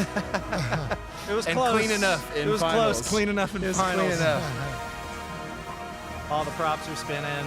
It's a cool moment. We had all of our, you see our non-varsity marchers out there spinning props, had them involved in the full production Oh, nice. on flags or spinning those props. All those props lit up, which was cool. Yeah. You see the LEDs there. Yeah. They were actually a huge pain to put together for our parents. looks So like it. they put them together once, and the parents bought parking spaces at a garage across the street from Lucas Oil Stadium. Nice. And we kept those props in parking spaces the entire time we were in Indy. That is I actually had a buddy awesome. of mine. We were in a rehearsal or whatever. I don't know what we were doing, but he sent me a picture, and it's a picture of our parents pushing our props down Washington or whatever street Yeah. in Indy. Say, hey, aren't these the props for your show? Like, what are y'all doing? That's But- awesome. I don't know if we were allowed to do that, but it worked. They only had to put them together once, so there you go. That made them happy, I'm sure. I'm sure they made them happy. Like, we're going to do this one time, okay? that's We're right. not gonna do One this. time, just get this out of the way. Well, that's awesome to get to see. You know, we've kind of heard your story all the way from the beginning, and then your first few years at Vandegrift, and everything that led up into that special moment. So thank you, again for just sharing all that with us. What is the term we use? Like, something like success breeds success. So it feels like your kids are like. I mean, obviously the program has been successful for a long time, but those kids in particular, it feels like there's just another thing coming. Right down the road. So you're preparing for a tape for Midwest at this point, right? So walk me through that timeline in conjunction with 2019 and 2020. Yeah, so we decided we wanted to record for Midwest. And we actually decided at Midwest, come Sunday, was a fresh new piece. It had just come out of consortium and was available for play. And it was not the traditional thing to record for Midwest at all. No. And honestly, it was not the type of music that our wind ensemble had been doing. I mean, we won honor band doing Pines of Rome and Masks and Machines in a march, So something really different, but something I really wanted to lean into and seemed like something fun. So we actually had a project. We were, Evan Van Doren was going to be writing March to the Scaffold for us, and we were going to do that as a project for him after we did the Midwest recording. So the plan was that semester we were going to go ahead and prepare March, and we were going to work up come Sunday and record come Sunday and find a way to make that thing record well. And then after spring break, we were going to have Evan come, and he had March to the Scaffold ready, and we were going to learn that, and that's what we were going to do at UIL along with the other two pieces. I had gotten come Sunday. It was not on the list at the time. I had gotten it approved to perform. Just fire a little email to Brad Kent, No, I went through the process. I went through the process, and it got approved. But so that was the plan, and we had a great time as a band prepping come Sunday. We didn't start any of the Midwest prep until we came back from the holiday. Kids went to area band auditions and all that, and then we hit the ground running prepping for those recordings, which were going to be the Thursday before spring break. That we were prepping for 2020. That's right. We were in this room on that Friday and Saturday, I think like March 5th, 6th, hosting a percussion festival that we host up here, and that was the last thing we did. It is before. Well, and it's crazy. So that recording, it's just up on YouTube now. It's got a lot of hits on YouTube. We never performed that piece. That band never performed it. Wow. We prepped for the recording, and you started to hear rumblings of COVID and all that, and everybody's kind of like, it's happening overseas, whatever. And we did the recording on Thursday before spring break. The kids knocked it out of the park. We actually, the recording online is the first take that we did. Oh, wow. We did another take of the second movement, but it did not go as well. But it was the first take. Kids killed it. We actually did a kind of combo recording. One of our middle schools was recording that day as well, so they got to see it. It was very cool. And we were supposed to have rehearsal Friday morning. I gave the kids the morning off because they had spent the afternoon recording. And, it was one of those, we did the recording. It's like, great job, high five. We'll talk about it in the morning. I'll play you the tapes, yada, yada, yada. And then I never saw that ensemble again, Wow. So there was a senior class there that had done, that had recorded for Honor Band with me, that had done the Honor Band concert with me, that had gone to Grand Nationals, that did this recording with me, and it was a really special group of kids. Wow. And that was it. I didn't see them again. I've seen them since, when they would come back and visit us, but that was that group of seniors. They had the long spring break, right? Spring break lasted all the way to graduation. It never ended, and they did the Midwest selection and all of the things, and we were excited about that. But you kind of knew that this is going to be different. It was probably not going to be the thing. I remember when the NBA shut down. That season, that's where I was like, okay, this is. I remember watching. This is for real. I was watching a Mavs and Kings game randomly. I'm not really a fan of either of those teams, but I was watching, and I remember watching Mark Cuban hold his phone up to a ref. It's like, the NBA just canceled the season. Like, we're mid-game, and they just announced that the It's season, over. it's over. So like we should probably finish this out. That, you yeah, know? that was the realization point for me. We're thinking, if we're canceling the NBA, I don't think Midwest is happening this year. Yeah. We're gonna congratulate the kids, and we're gonna plan, and we did. Yeah. Like we had to go through the whole, the stressful programming thing where you Yep. can go compete with everybody for pieces and all of that. Yep. So we went through all of that stuff In 2020 still. in 2020. I don't remember when it was that they finally called it. I want to say it was early summer. Yeah. At some point, they just let us know, Not And gonna at that point, they were not going to hold the invite. The Midwest board ended up deciding a couple of months later that they were going to hold the invite to all of those groups Yeah. for the following year, which was good because, we all know what it was like when we came back in 2021. Yeah. And for a group to try and prep a recording by spring break in 2021 is just No. That wasn't gonna happen. that wasn't going to happen. So, well, they held the invite, and because of that, a lot of the kids that were in that recording did not perform the concert Perform in at Midwest. Midwest, Yeah. yeah. So, because we had a whole group of juniors that were in that recording that graduated before we went to Midwest. So Wow. we had actually a couple of things. The band got into Macy's. So we found out at TMEA in 2020 that we got into Macy's. Wow. And then we found out later on that semester that we got into Midwest. And it would have been, what was supposed to happen is we were supposed to go to Midwest in December of 2020, and then Macy's in the November of 2021. Yeah. Right. Both of those things ended up getting pushed back an entire year. Okay, so that's you didn't have to do Macy's in Midwest. in the No, same year. I don't Yeah. think we would have done that. Yeah. We would have had to pull out of one. That's too much to ask for kids and staff and everything Yeah. else. Yeah. Yeah. So you get back in the classroom in 2021, and what did y'all end up doing for your marching season that year? Because I know a lot of people did. You talking fall of 2020? Yeah, I guess fall of 2020. So we did have some version of marching band. Yeah. We did not compete that year. Yeah.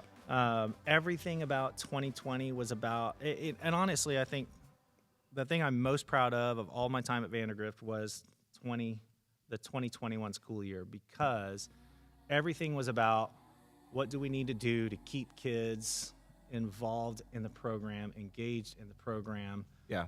What do we need to do to get middle school kids to still want to be part of this program when we don't have the same level of visibility? We don't have these automatically embedded events like football games and marching contests where, Yeah. let's face it, what does a kid love about marching contests? Getting on a bus and hanging out with their friends all day, right? Yeah. So we're missing that whole social component of the program. So that whole year was about how do we survive this year and still keep all of our kids and Yeah. still have them understand what our program is and what we built.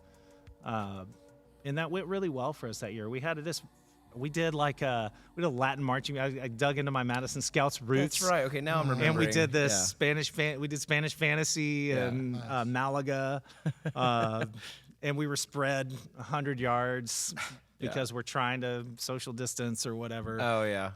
Forgot about social distance. Yeah, we did our best with it. We're doing the thing, but we kept it going. We had a marching band. We played local football games. Yep. And that's what we did. We did UIL in the spring. We still had a winter concert that year, but we were in the gym, and the kids were spread across the whole floor, and they had the masks on and all the stuff. Yep. So we tried to provide all of the experiences we would normally provide in the best way we could. At the same time, for families and kids that were not comfortable bringing their kids up in person, we provided an outlet for them. We did a lot of online experiences. So we always had... a lot of our kids would come up just for band. They'd come to band class and they'd go back home. Yeah, we had that too. And Flex. for our kids that weren't coming up to band, we simultaneously taught them online. And we did different things with them online just to keep them involved, keep them engaged. We didn't want to have any of our kids or family feel any pressure towards what their decision was as a family Yeah. for what their comfort level was. So we went all in and culture and recruiting. And, I I actually wrote about this in a TMEA article not too long ago. I kind of kicked myself because at that time I'm having all these conversations with good friends of mine, with Dan Morrison and Brent Biscup and those guys, and we're talking about what we're doing in our different programs, and everything we were talking about centered around what do we need to do to keep kids in band. Yeah. And at some point I realized, why is that not just the normal conversation, right? We're confronted with the situation, so now we're really trying to make sure we're providing the experience that makes kids want to be there, right? So it really kind of shifted my mindset that year. But that was a crazy year, special year. I think a lot of the things that were hard about that year I've forgotten about. Yeah, for sure. Take for granted. Yeah, it was a wild time, I know, for everybody. And it was a hard time for music education. I know a lot of programs took a lot of hits that year in terms of enrollment, in terms of level of accessibility of what they could or couldn't do. In many ways, some folks are still recovering from that year and what it did to enrollments around the state. Yeah. So coming out of that fall, you kind of you're in 2021. You know that there's going to be a Midwest at the end of 2021. So when did your prep for that group start? Did you wait until the summer or after the summer to get those players in place? We waited till the summer. So the summer, the week before band camp, we did like a boot camp week on the Midwest stuff. Cool. Just to learn notes and rhythms on a couple of pieces. We got asked by Midwest to premiere a new Omar Thomas commission. So we started working on that thing. And then, we did not start that the previous year. We started that summer right before band camp. Yeah, because you don't want to spend too much time on one thing. That's right. So, and great experience in Chicago. It was a blast. Getting to have the kids I up think there all the kids got COVID, but other than that, it was great. Well, we did the concert was great. It was a blast. Yeah. That was probably the most joyful that I've ever had kids be on the stage. Nice. They looked like everybody looked like they were having a blast. Yeah. And it was great. After the concert, we did this. Leander also performed that year. Yeah.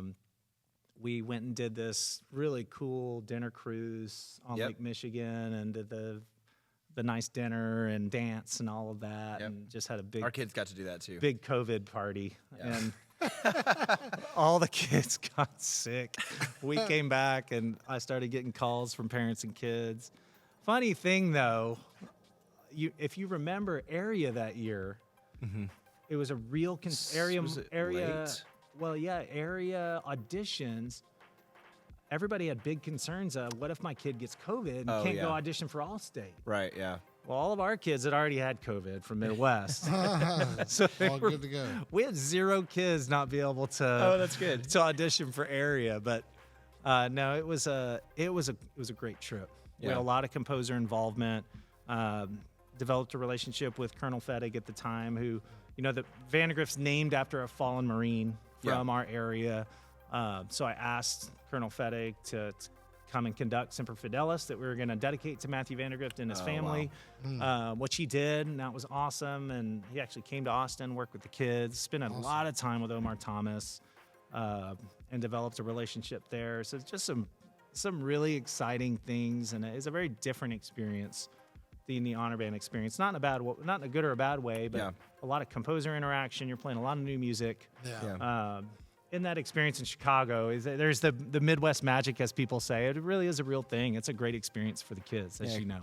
That's right. And getting to go to Chicago and give them that experience. A lot of kids have never seen a big city like that, and getting to bring them up there and do all those cool things. So we're going to listen to the Come Sunday recording. Okay. And we're just going to kind of react to that. And you can kind of tell us some of the challenges, the mini challenges, and God, just the intonation, man. Like, we're just going to talk about the intonation a lot. It's like pretty amazing, and just super curious to hear some of y'all's processes on this. So this is from the Vandergrift Wind Ensemble's submission for Midwest, all the way back in spring of 2020, Come Sunday by Omar Thomas.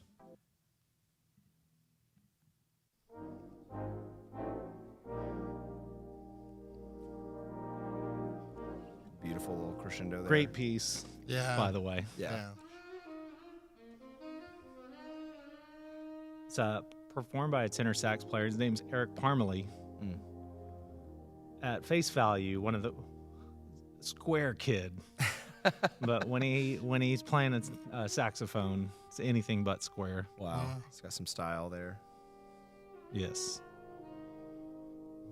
Just love all these brass moments in the background. And I think one of the hardest parts of this whole movement is really detailing the accompaniment in terms of intonation, just note starts and stops, so that nothing distracts just trying to listen to the soloist. And something that Omar did that I love about this piece, all of the solo work and the small ensemble work is all written improv. Yeah. So rhythmically, it's a beast. Yeah. But he did it that way to ensure that it sounded like it was being played freely. Yeah. You know what I mean? Yep.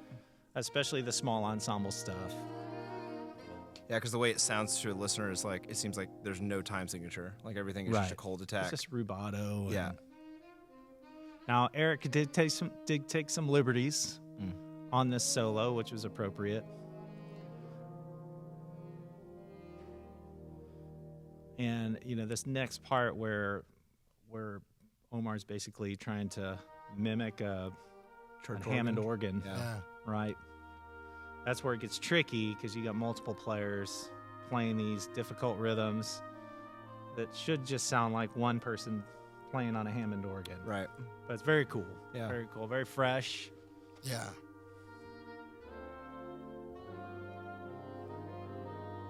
Takes a lot of patience. High schoolers have lots of patience. One of the hardest things to do is just get them to wait. Yeah. Wait. And an intonation beast Yeah. through this stuff. It's a cool experience working with him. I'm sure, culturally bringing this music into the concert band world is just so special and unique. Yeah. It's something my kids needed, to be honest with you. Yeah. You know what I mean? It's good for the band world. Yeah. See something different. To feel something different, see something different, experience a different culture, a different why behind the music they're playing. Yeah. I think that's something that Omar's really brought to the table. 100%. And he was originally known as a jazz composer. Yeah. Right. Just fantastic big band. And just him bringing that to the wind ensemble world has been a really cool flavor. Yeah. One of my favorite little parts right here. Just great progressions, as long as you can get the muted trumpet in tune. How many trumpets in that part? Is the whole section? Well, the section was 9. I didn't have all 9 playing right here. I probably had 5 or 6. Yeah. Because it's tough. You got to get it to balance to Flute to thing. that oboe, flute pick. Try and get all of this stuff to interact and intertwine to get the end of one phrase to match the beginning of the next. A lot of score study, I'm sure. A lot of score went into this. study and chordal study to understand what part of the chord you want to come out and what colors. If there's a 9 or 7 that you want to have clearly be heard, to make sure that it's popping out and is obvious, so you're getting the right flavor of music. Yeah. Just love how all these phrases almost sound like the end, but then they're immediately kind of overlapped by the extension of the next phrase. Yes. So smartly paced and written. It's like here we are 4.5 minutes in, and we actually are exploring the mezzo forte forte range finally. Like that's arc. That's arc right there. Well, and I think that's a challenge with high school kids. It's written to be really slow paced in terms of the arc of the whole movement, but just to get those kids to take their time is tough. Take their time in terms of rhythm and tempo, and then take their time in terms of just body of sound. Yeah. Pull this thing way back. A lot of Nice times as suspended band cymbal roll directors, we stretch something and then fall across the bar line. Yeah. You know what I mean? rather than allowing the last beat before the bar to stretch more than all the other beats. Yeah. Just taking your time. As Mr. Floyd would always tell me, we have to erase all the bar lines with sound. Yeah. I love that. Yeah, bar lines are the only reason they exist is to create math so that the performer can read the music. Yeah. We don't want to hear any of them, especially not in a piece like this. This part is challenging, just the way it's orchestrated, because you still have your small ensemble playing all this noodling right-hand organ music, Yeah. but the accompaniment really gets big. Gets going, yeah. And it's, for anybody performing this piece, you have to really be careful. Even in this recording, there's places where the accompaniment gets overdone to be able to fully hear all of the right-hand organ music. There's a soprano sax in that group. If you're to do this, have a great soprano sax player. They've got a note coming up here. A high soprano sax right there. It's tough with the piccolo. Yeah. And the Bass drum. Yep.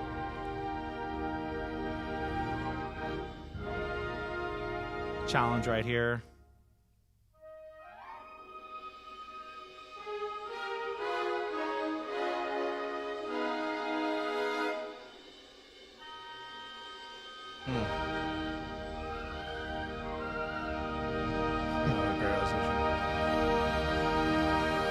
Did you ever get to that There it moment is. and not have the pick and flute thing? Oh yeah. Oh not yeah. go right? Sometimes it hits, sometimes it doesn't. It's like it's 6.5 minutes.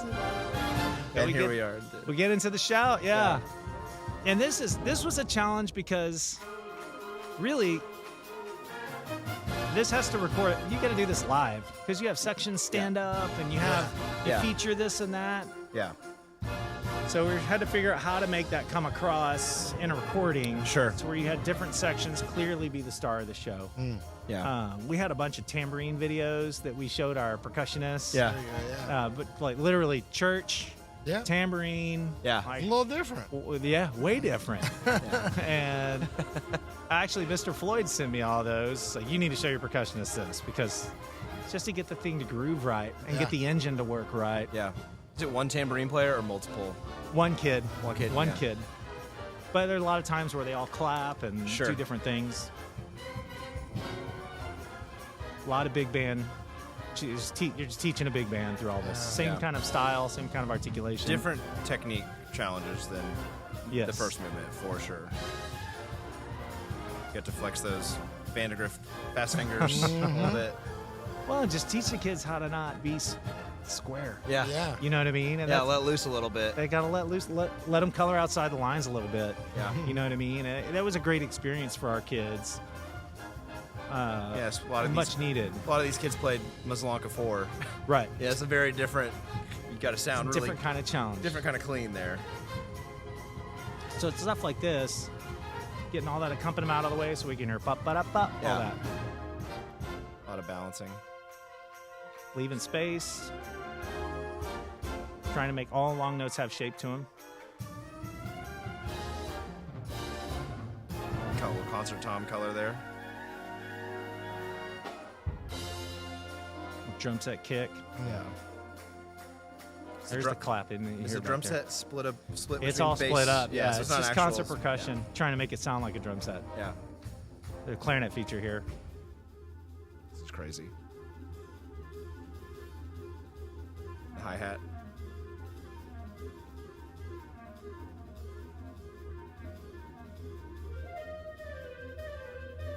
You got a big kick coming up here. How many times did that not? Lots, be in the lots right of times. place? Lots of times. Well, you got to get the group to groove as one. Yeah. Which is hard to do with a concert band, you know? Yeah. Make that work. Yeah, it's fun.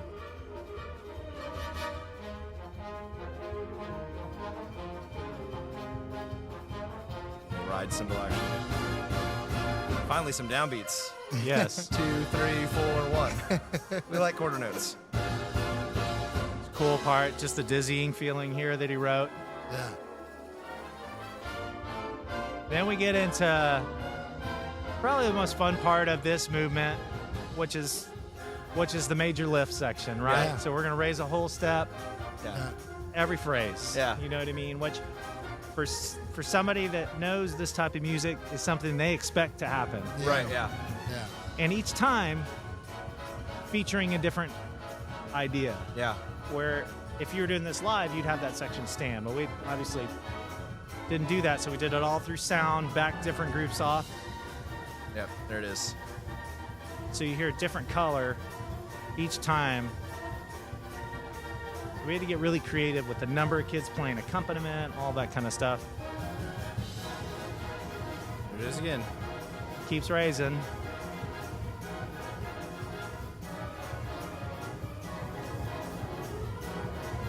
That concert tom part is more involved than I thought. Really great to balance all that nibbly woven stuff down. Trying- Smart. Just smart.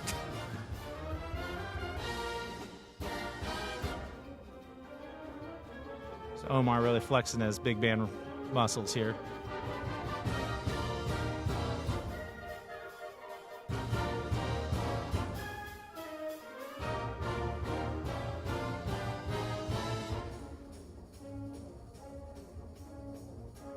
Choo choo. Same thing, yeah. Yeah. Layer it in. Make sure you hear each voice as it layers in.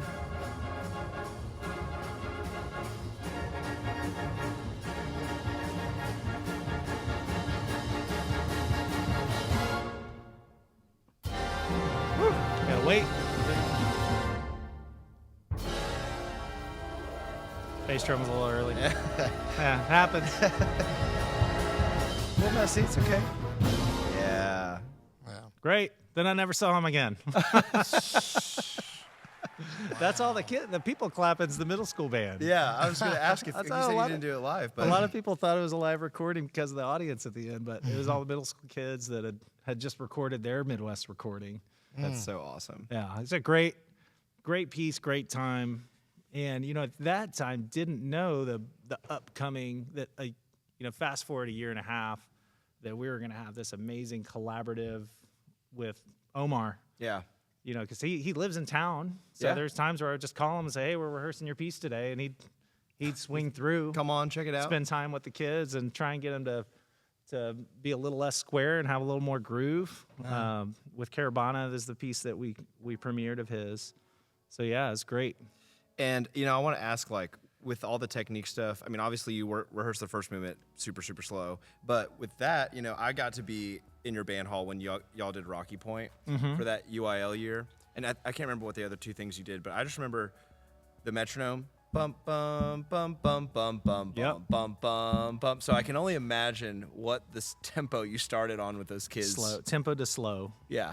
When there's making sure slow enough to where you can make sure kids have a really good grasp, obviously, on the rhythmic integrity of what they're doing, but also that they can make a good sound Yeah. on every single note, and they get used to making sure all of the notes sound good and the rhythm of the fingers is good. With fast technical music, you start it slow, you work it up with the metronome, and I think a lot of people get that. Yeah. I think sometimes with the slower music, they forget that it needs to work the opposite direction. If you're planning on playing something at 60 beats a minute, which that's great, when you learn it, you need to learn it at 80 beats a minute. Yeah. For wind players, so that they can start to understand. It's easier for a younger student to understand how the phrase works and to understand the flow of air and tone at that faster tempo, and then you gradually slow it down. So Oh, wow. fast music, you like start that. slow and gradually speed it up. Slow music, you start a little quicker and faster. gradually slow it down. Interesting. Something for folks out there Yeah. that might be watching. It's a good practice. There's and that's two people definitely that are something gonna we watch. did. Yeah, Yeah. absolutely. Well, yeah, again, thanks for sharing that. We got to listen to the BOA video and then that. And so for everybody who knows the Vandergrift program, those are only two small glimpses into the many amazing musical experiences that you guys have created for kids over the years. So thank you for sharing that music Absolutely. with the world. Yeah, And, it's great to go down memory lane a little bit. yeah. So the last little piece of your story, and then we're going to kind of go into some philosophical things about teaching, but you had the opportunity again, kind of maybe not when you're quite ready for it, but one of those moments where it's like, I've got to take this, Right. And so you became the Leander ISD Fine Arts Director in which year was that? 2022. That was 2022. And what went into that decision process for you and your family? And what are some of the obviously there's a lot of differences, but what are some of the joys that come with that, and what are some of the challenges in that new role? Yeah, that was a hard decision, really hard decision, because I was really happy where I was at. It was something that I had finished my degree, my master's degree, actually during the Grand National season. You didn't have anything else actually, going on. No, it was actually the following season. I was in my master's during the Grand National season. I remember writing a paper sitting in the parking lot of the Alamo Dome. Oh, my gosh. But I'm sure it was a great paper. But the Chat GPT was not invented no, yet. there was no Chat GPT at the time. So I'm Google searching how to write a bibliography. But it was a hard decision. It was honestly something I was planning on doing 4 or 5 years down the road. My plan was to spend my last 5 to 6 years in education in a role like that. Mm-hmm. And it just became available sooner than I thought. So I kind of had a decision make. Do I, if I want to be a director of fine arts and basically be a different part of the system, do I want to do that here in Leander ISD? Because Mr. Warshaw, who was in that role previous, was in that role for many, many years. Yeah. And I don't think if I had not taken it when I took it, when I interviewed for it, I don't think it would have come available again while I'm still in the teaching. business before I retire. So it's like, Yeah. if I want to do that job in Leander, it's now or maybe never. Yeah. And I think it's important for us all to remember that we may not always feel like the right opportunity is happening at the right time, but that it is the right opportunity. Yeah. And we take a stab at it, which is a risk. Yeah. So I went for it and went through a grueling interview process, really was. And part of that's because I hadn't interviewed for a job in a long time. Not, the interview I had for Vandergrift was me and Jeremy hanging out, and the interview I had for the head director of Vandergrift was me and the principal hanging out. And the last time I had a formal interview, I was 22 or 23 years old. Yeah. So Wow. went through a 3-round interview process and ended up getting that job. And it's been great. It's a different part of the process. I spend time working with all 6 of our bands and our choirs and our 9 middle school bands and choirs. And I spend time advocating for teachers and for funding and for systems and processes. I think there's only 2 kinds of jobs in education. There's teachers and there's everybody else. Yeah. And everybody else's job is to remove barriers and create safe spaces so the teachers can actually teach. That's Right. the goal. So I've worked for The applause. There's the applause. Right, that definitely applause. so I've worked for the mindset of our department to shift towards that. Our goal is to remove barriers for teachers in as much as we can. We can't remove all the barriers, obviously, but we can do what we can to try and make them do what they do best, which is interact with students. So whether that be financial barriers, logistical barriers, getting and helping them with instruction. Our directors are really gracious to allow me to spend time with their kids on a regular basis and get in their band halls or in the marching band towers and help them try and make their groups better. Yeah. So those kids can get opportunities. So I get the question a lot, do you miss it? Do you miss it? Well, of course. Yeah. Of course I miss being around the kids. But it is exciting being in a different part of the system where you're really in a place of advocacy. Yeah. That's been paired with the role I've started with TMEA, where there's a lot of advocacy work. I think at this point in my career, my job is to make sure that it keeps going, that music education and a band, which is crazy in Texas, and we love it. Yeah. To make sure that it keeps going. And that means that we keep it funded, that we keep kids doing it, and that we keep teachers in and keep teachers involved and keep them grounded in the why of what they're doing, you know? So that part of it has been great. So do I miss what I was doing? Absolutely 100%. Don't miss the pep rallies, but all the other stuff. or the parades, except for Macy's. Macy's was really cool. But of course, I miss being in front of the kids and in the music. I know it's Jeremy and I do Cedar Park Winds together now, which is great. So Yeah. I get my fix doing that or doing region bands or whatever, but still not the same than having your own group. But I love and am embracing being in a place where I can try and help teachers. You know what I mean? And Yeah. I think that's where I'm at now, and I think that's what I'm supposed to be doing. Yeah. So that's exciting. There's some real joy there. There's some frustrations too, like any job, right? Yeah. Especially with finance, everybody's got their hands in the same pot of money, and the person with the best data and the best story is gonna, in the best relationships, Right. Yeah. is going to have success, and as far as that goes. So that's something I'm really trying to do, is make our folks feel like they have an advocate on all those parts with our district. Yeah. Well, I think one thing that's unique about you and all of our guests this season is it's not just people who are currently teaching. We've interviewed some people who are doing band and band directing right now, but we're also going to be interviewing some people who started as band directors and have moved into some roles like that, Right. whether it's a program coordinating or a fine arts director. So it's cool to see how the dream job can evolve and Absolutely. and become something bigger. Absolutely. I think that's Yeah. awesome. So. Yeah, Talk yeah. about some philosophical things in Okay. this part of the podcast. So, Shannon, Yeah. you want to take this next one? Sure. Could you describe for us because hopefully there's more than 2 band directors watching and I hope listening. so, yeah. I hope so. Can you describe your ideal high school band program? What are some of the major bullet points? Hey, we're going to do this thing every day. We're going to have this type of concert. We're going to have these systems in place to have a successful musical journey in 4 years for those kids. Yeah, so it's divided into 2 pieces, right? There's culture and there's excellence. I think you have to have a program that kids are excited about and want to be a part of. You also have to have a program where we teach kids how to work hard.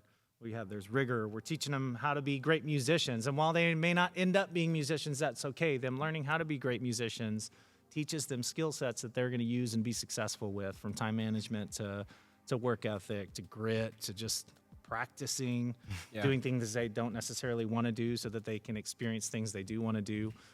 So it kind of breaks into those 2 big pieces for every band program. So I'll start with the first piece, which is the culture piece. I think oftentimes as band directors, we assume that our program culture centers around all of the non-rehearsal and performance-based things, the T-shirts, the ice skating parties, and actually don't do ice skating parties, kids break their legs. The spring trips, all of the 8th grade night, like all of those pieces we consider the culture pieces of our programs. And we think those are the things that are going to get kids to drink the Kool-Aid, so to speak. And those are all good things, and they're important and valid, but the culture of a program is really centered around how kids spend most of their time with your program, which is in rehearsal. Yeah. The experience and the positivity in a rehearsal is the culture of your program, because that's where they're spending 90% of their time. Yeah. So I think sometimes as directors we miss that boat. We think that because we're taking them to this cool event, that we can have a bunch of miserable rehearsals and it's okay because they're gonna get to go to this big marching band event and they're gonna have a great time. Yeah. But it's that process, making sure that you embrace the culture through the process. So step 1, if you want to have a great program, is ask yourself, what is my kid experiencing between the bells? Yeah. Right? And if the answer to that has any sort of negativity, if you don't think they are looking forward to coming to your class, then there's some sort of adjustment that needs to be made and how the staff is approaching the kids. And more than ever, we're in a need for advocacy, where we are advertising and selling music education. We're trying to get kids in the door. They're not going to come on their own. Yeah. So making sure the culture of that environment is right. At the same time, the other piece is the rigor. I think all of us would agree. Like if I were to ask either of you, who are your favorite teachers, and if I were to ask why were they your favorite teacher, both of you would probably say that they demanded a lot from you, and they had high expectations. They were passionate about what they did, and they pushed. They weren't easy teachers. Yeah. So I think there's the other piece of our job, which is to have systems and processes in place for kids to be successful and to hold them to a high standard. It is possible to hold a kid to a high standard while being positive. Yes.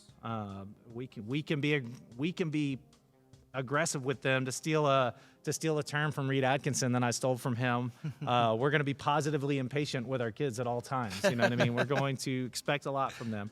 But those two big pieces and those two big rocks are what you constantly are. You think of your Venn diagram. You're trying to live in that middle section. Yeah. With those two pieces, what is the experience my kids having at any time, and am I pushing them at all times? And those things can kind of move too. You know, they can kind of move around, right? If you feel like, oh, maybe go a little too hard, make sure you're kind of refocusing. What's the experience like, right? And then, you know, you're with your kids, you give them a great enough experience, you get to this point where it's this, you know, you kind of hit the ground running. It's like, hey, we're having this great experience. Let's go. Let's go. And it's kind of like it can be kind of like a snowball effect a little bit with that stuff. So it's kind of cool. Absolutely. And I come back to that rehearsal culture and process culture piece because I think it's the key to keeping kids in band programs. I think it's the key to keeping directors in band programs. Because we do the same thing as directors. We think, falsely think that if I achieve this thing and this thing and this thing and this thing, I will achieve happiness. Yeah. Right? Which is not true, you know, because I can tell, you know what happens the Monday after Grand Nationals. You win Grand Nationals the next Monday, nothing happens. A bunch of kid comes, some kid breaks his valve, you know, somebody loses something. Like, you come back and you're in the band hall and you're doing the thing. Yeah. Mm-hmm. Like, the joy of the job happens within the walls of the band hall. Sure. Not in a marching contest, not in a honor band concert or any of those things. So if we can ground ourselves in the experience of teaching, I think that's where it's at. I think some of the things that we feel like are going to make us happy cause us to make decisions that aren't best for ourselves. Sure. And best for kids. And I know we're veering right or left off the question, but I think leaning into the process and the culture of the rehearsal setting and environment is more than just making it right for the kids. It's making it right for the teacher. Yeah. 100%. Well, that's a great answer. Yeah. Kind of a part of that, obviously, you talked a little bit about the directors. You know, what's your ideal vision for an assistant director versus head director? You know, what are some pitfalls? We talked about your experiences both. What are some pitfalls that maybe individuals in these roles should be aware of and to just help their team experience fulfillment and be successful? Yeah, I think as a head director, two things. Got to be willing to have uncomfortable conversations, crucial conversations with people. Yeah. I think it's a lack of that willingness that causes friction and uncomfortability to fester on a band staff. So I think that's important, making sure that you're willing to dialogue with the staff and be open to feedback, just like you're trying to give them feedback. Sure.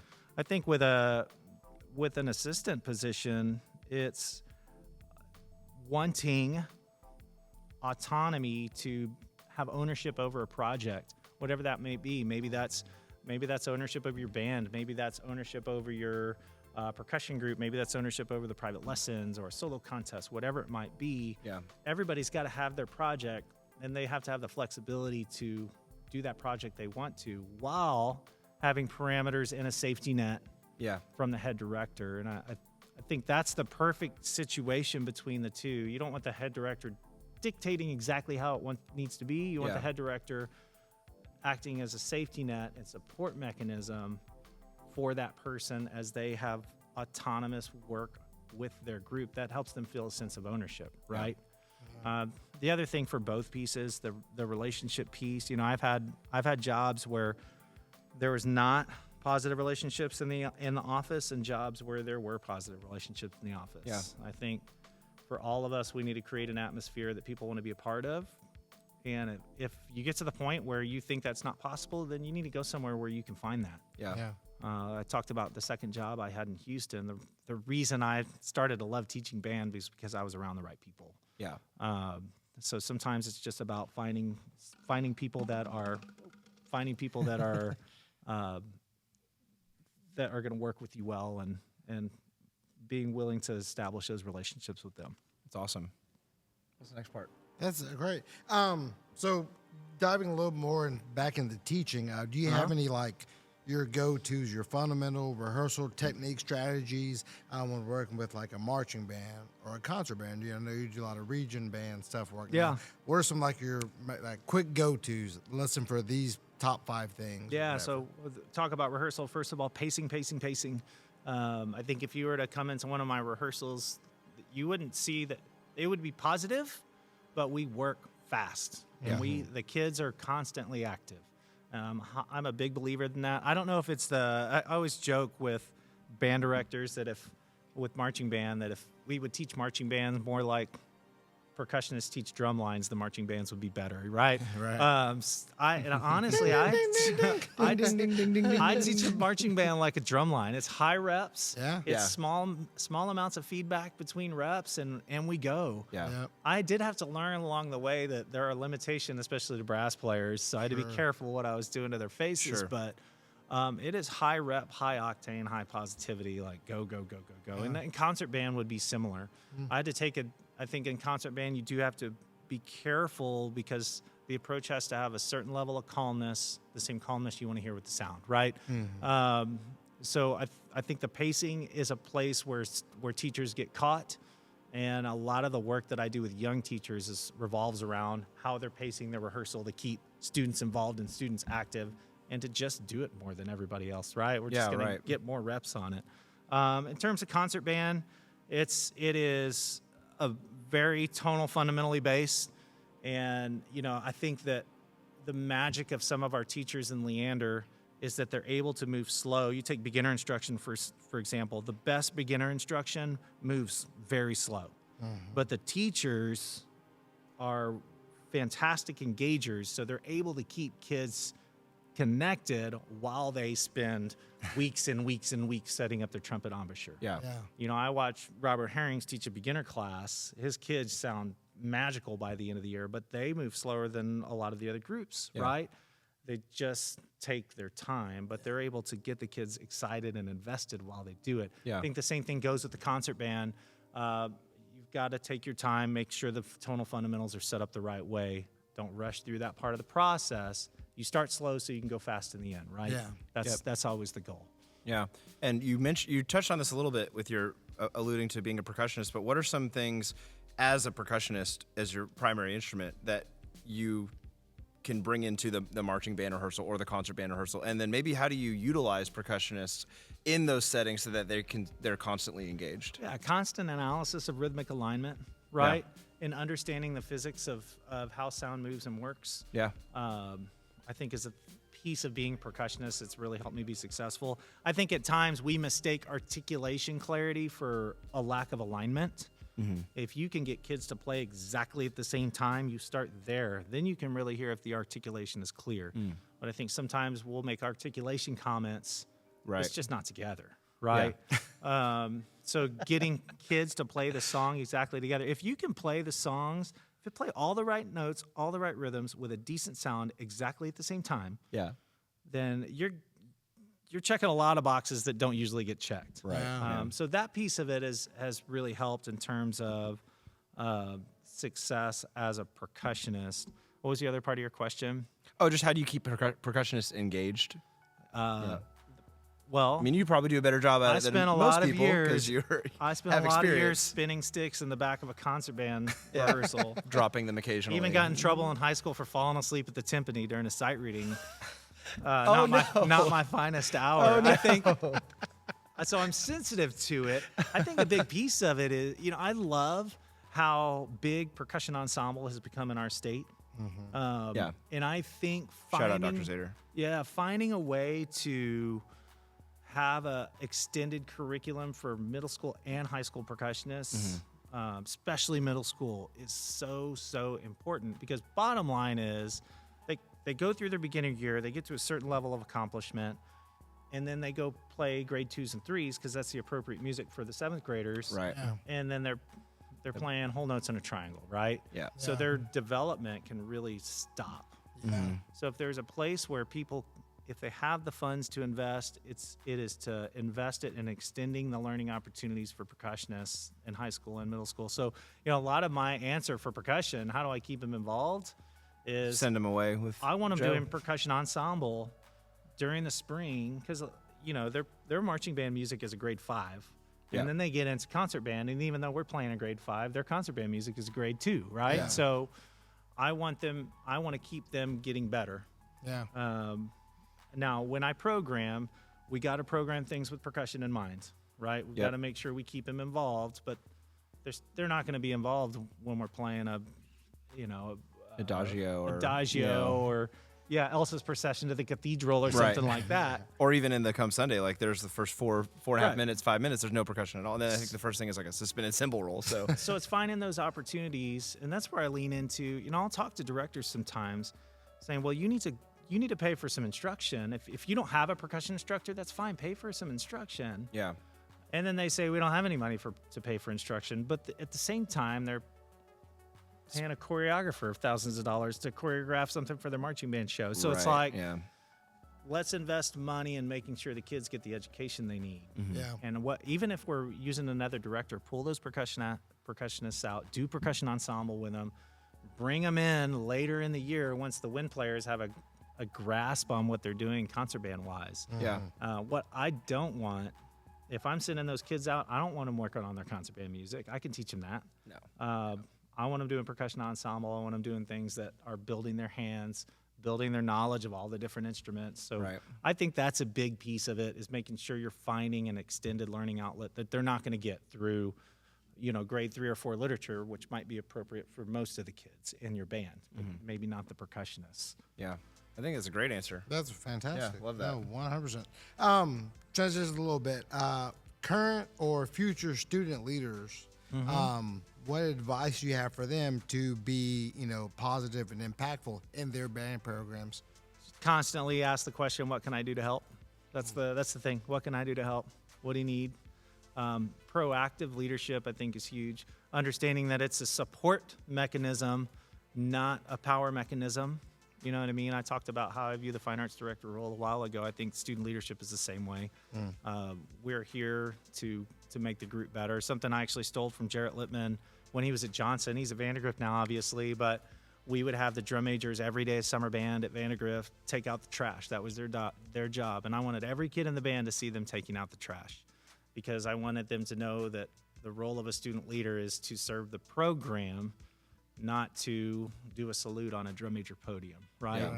So it's a support first thing, and I think if they take that approach, they'll be successful. Any student leader that has the opportunity to do this in high school band, the gift that they get is they get to teach their peers. And what I have found is those students go outside of high school and have a leg up on a lot of people because they're comfortable they got out there and Giving they taught feedback. that trumpet section how to march 8 to 5 and gave feedback and criticism and praise and all of that. Yeah. That's something that 99% of high school kids, they don't get that skill set until they get into the workforce and they're asked to be in that role. So I've really seen over the years our kids shine once they get, whether they go straight into the workforce or they go to the military or they go to college and then to the workforce. Yeah.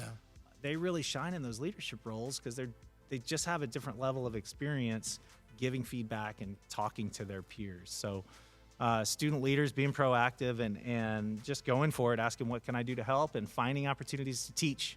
That's what you need to do. Yeah. That's wonderful. I wish we had more time, because you're making me remember the process you guys have for selecting leaders at Vandergrift and you actually were gracious enough to send me that.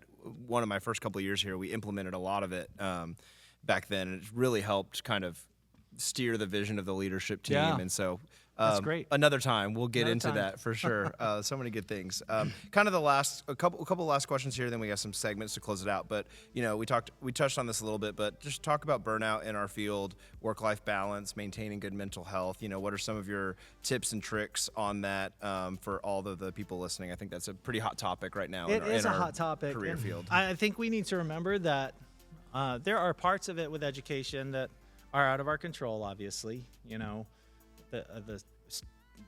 What the classroom looks like and the students that are in it gradually change. What students needed in 2002 are different from what they need in 2024. So there's always parts of the job with teaching that are difficult. With that said, I think that we have a habit of band directors of self-inflicted schedules and pressures that cause burnout.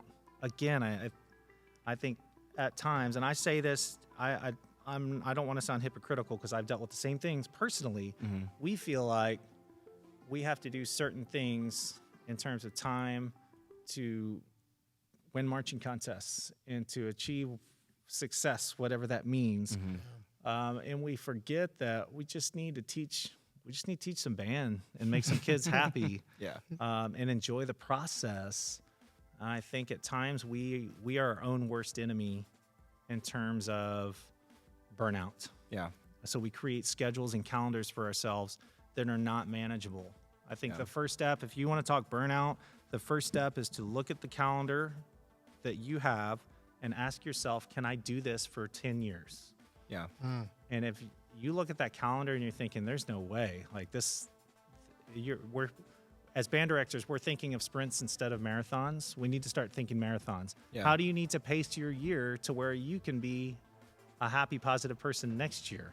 And then the year after that, because guess what? We can't affect kids if you're not in front of them. And we can't affect kids if they don't decide to come into your classroom. So I know it's easier said than done, and I don't know how to put those worms back into the can, but I just think some of the decisions that we're making in the vein of competition are unhealthy for directors' schedules, for directors' lives, and for kids and for their pocketbooks. You know what I'm saying? 100%. So I think the longevity in teaching all lies in what decisions we continue to make. And that's where, I'm the pedestal I'm on now with my role with the Fine Arts Department and with TMEA. I mean, that's my charge. And for those of you that have the Southwestern Musician, read the last article that I wrote for November.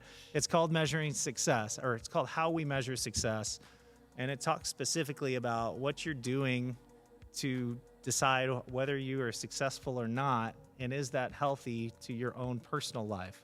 So I think a lot of the emotional health lies there. We have enough challenges in the classroom, working with kids, dealing with the hoops that we jump through in education, to add additional stresses with contest, competition, the pressure of comparison, right? It's one of our biggest enemies as band directors is that nagging pressure of comparison, the keeping up with the Joneses approach, rather than just focusing in on your community and your kids and what's right for them.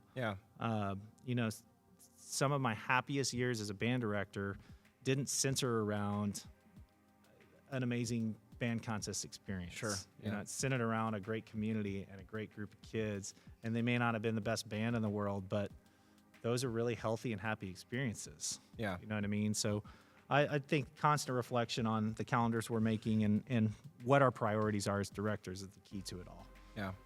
Well, thanks for sharing that. I think everyone needs to hear that, and we ask everybody that question here, so everyone has their own little flavor, their own little way to say that. So I think that's really important that people hear that. So last question here, and there's so many things we could talk to you about, Mike, but Shannon's going to take this last one and go into some other stuff. Because I am genuinely excited and interested in hearing about this Texas water safari.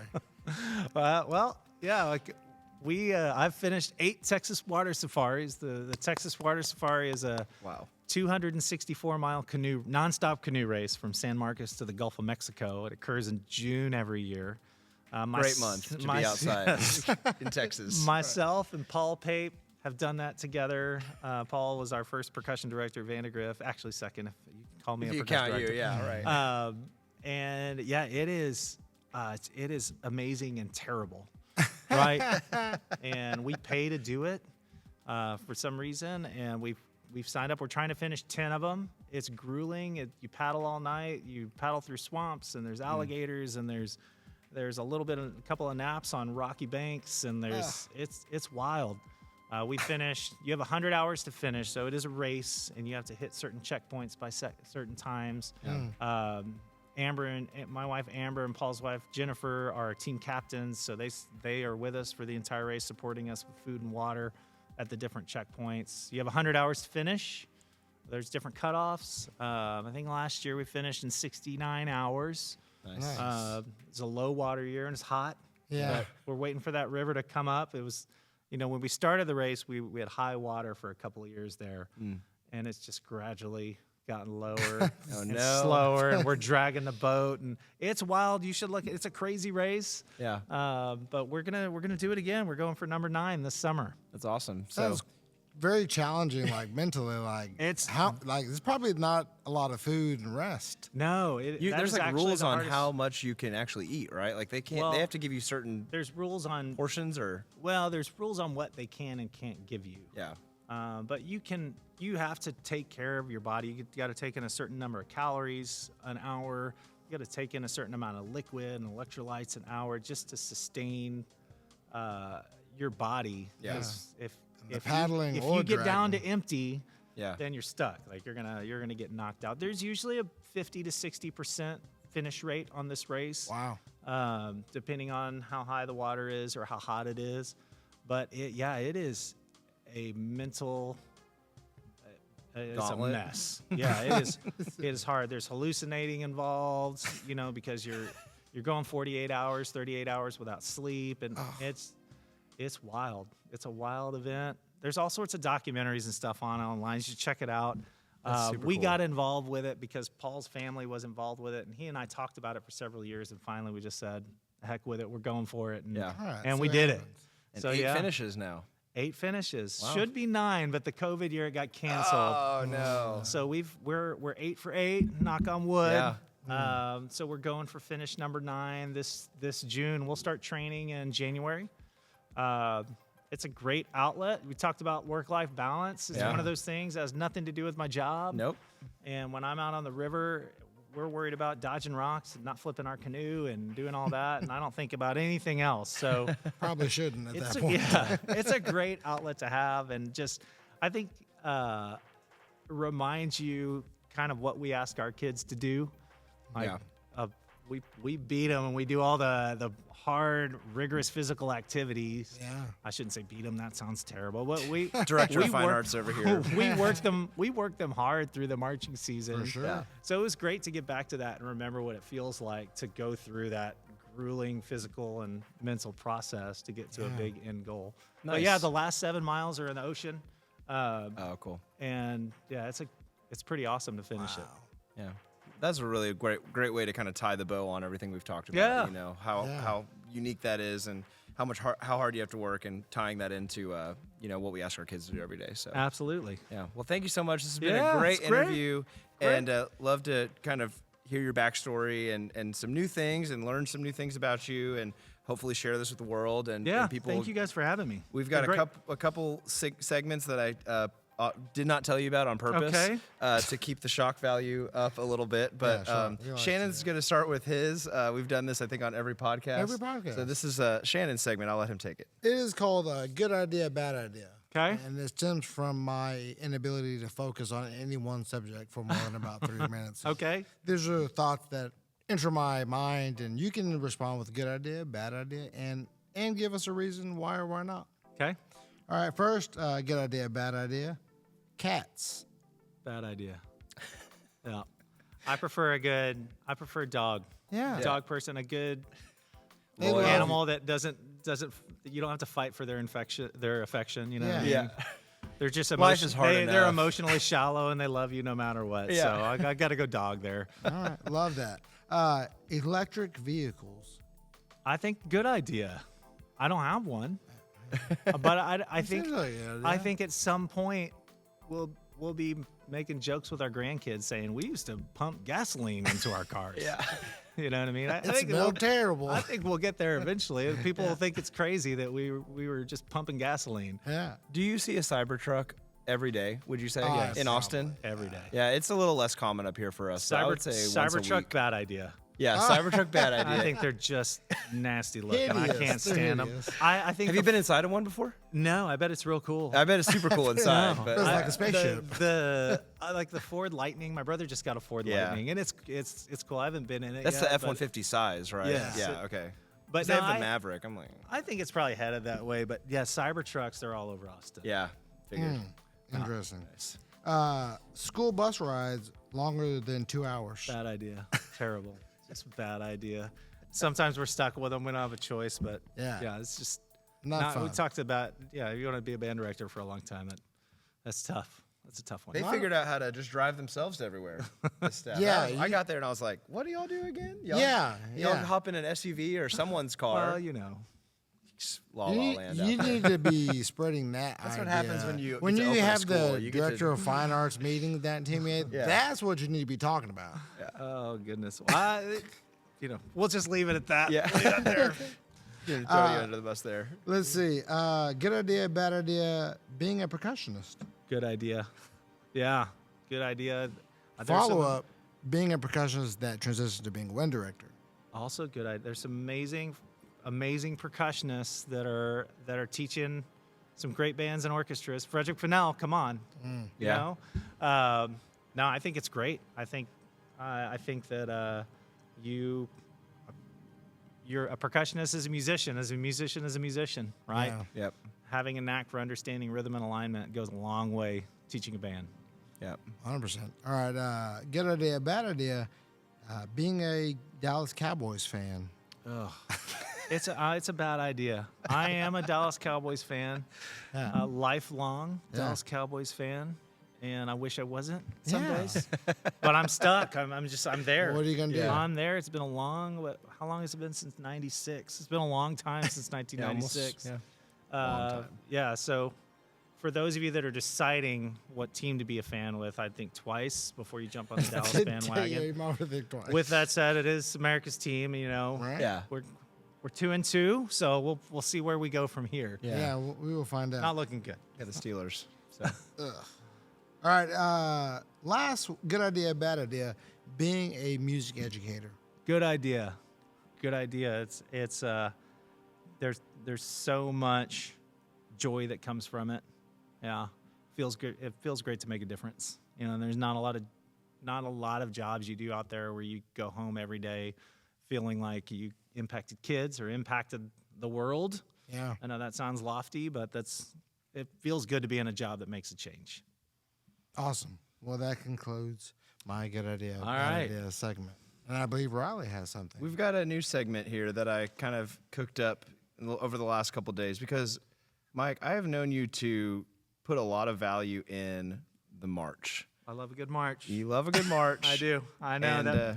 I know that makes me nerdy, but No, that's great. That's a huge part That's of all right. being a wind director is knowing how to teach a march, having a good knowledge of marches. And so I decided to go with a little game show action here. So we're going to try this out. And I got to give full credit to two of our directors here at Forney High School, Cody Newman and Ben Underbrink. I texted them on the way to our contest. I was no. like, "Hey, we're doing this tomorrow on the podcast. So give me what are the top 10 marches that I should ask them about?" Uh-oh. And there are some pretty common ones in there for there's some homers, I hope, but there's a couple curveballs in there too. So I'm curious. put me on the spot here. I'm curious to see how we do on this. So this is game show no. format. So I'm going to play like a very brief. Okay. Very brief. Some are longer than others. Some of them are very short. But I'm curious to see if you can identify these marches. All right, and let's go. We'll give you 3 chances on each, 3 listens total if you need Okay. them.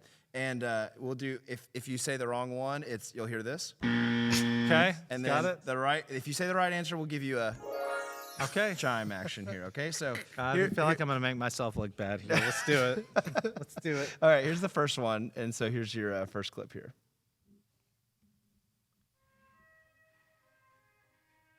That's Valdres. Yeah, There it 1 is. for 1. That's Good right. job. Wow.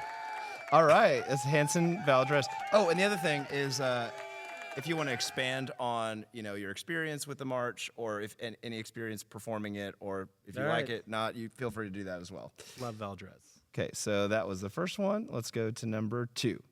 Should have some background, like do do do do do do. All right, and number 2. Did that come out of my MacBook speakers? Oh. I think it is. Yes. Beam bum ba bum ba bum ba bum ba bum. Oh. Give me one more play. Okay, one more. Give me 1 second on this. I know the march.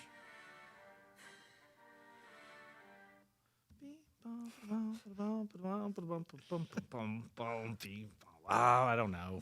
Give me the X. Give me the X. That is El Capitan by Sousa. Oh, gosh. Sorry, March fans. I'm going to reopen this so I can see if I can get this to go again. Name that march. I had it going through here a second ago. Again, we're still working out the kinks. Yeah, we're still working. Yeah, this is an amateur I hope podcast. none of my ABA friends just heard me miss a Sousa march. If you're listening, I apologize. Don't kick me out. There we go. There we go. That's El Capitan by Sousa. There you go. Yeah, I'll maybe give you that one since I botched the thing on there. All right, cool. So we're 1 for 2 now. 1 for 2. 1 for 2. All right, here we go. Here's number 3.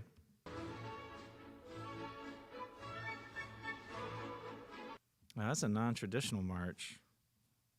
You want it again? Is that Prokofiev? All right. What do you got? That's the Radetzky March Radetzky. by Strauss. Yeah. One of our All-State bands is playing that this year. Oh, nice. Yeah. Very cool. That's 3. I have the whole thing on here so I could kind of... For you students that make the All-State, there, see, that's the part I needed to hear. Yeah. Yada-dum, yada-dum, yada-dum, bum, bum. Yeah, there you go. For you All-State students that make the concert band, 6A concert band, you'll play some Radetzky March. Nice. Awesome. All right, so we're 1 for 3. Here we This go. is not going well. Here's number 4. I recorded that march.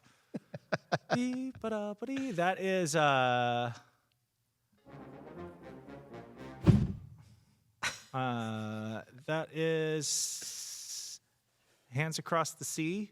No, that's Hail to the Spirit of Liberty. It's Glory of the Yankee Glory Navy. of the Yankee Navy. Okay. That was on my recording that I had to pull from the honor band contest. Oh, no. Because I took the fine arts director job. So you've blocked the memory out of that one a little bit.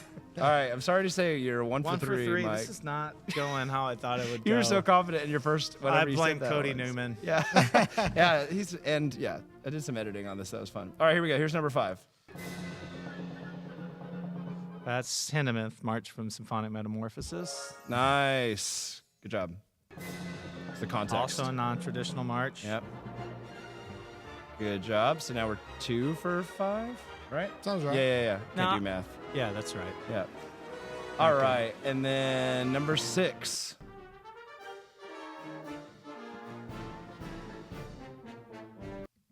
Bum bum bum bum bum bum bum bum bum bum bum bum bum. That's the Gallant Seventh. Nice. Good job. 3 for 6. Yeah. All right. Yeah. 50%. 50%. We're back at 500 here. I'll take it.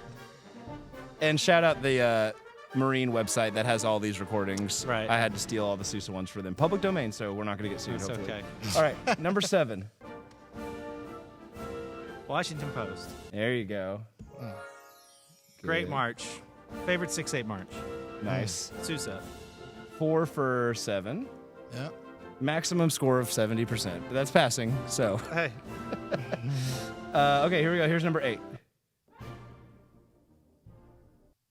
Oh. Well, give me one more of that. I got nothing. I'll give you one hint. You've already said this composer's name, but it was wrong. Oh. The first time you said it. Prokofiev? Yep. Do you know the name of the march? Opus. Is it Opus 99? Yeah. Good job. So yeah. I had to play the beginning of this. This is where I took it from. Tricky. Yeah. That's tricky. This is just stump you on that one. Recognizable chords. You know, you got to know Yeah. your recognizable chords here. All right. So now what are we? 4 for 8. 4 for, yeah. And then here's number 9.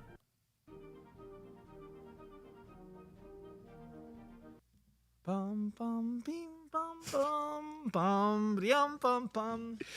Listen, number 2. That's Sousa. Correct. What's the name of the march? Is that I don't think this is right, but I'm gonna say Pride of the Wolverines. Pathfinder of Panama. Pathfinder of Panama. I failed. Failing score. The great thing about this, the composer right. we'll give you 0.5 on that. 0.5. Is that Yeah, fair? So 0.5. 4.5 out of 9. Yeah, this was Great march. a great march. A lot of cool down moments. All right, here's the last one. And I forgot. I have a bonus one in here for you. You can help you out there at the end. So here's the very last one. Ready? Oh, play that one again.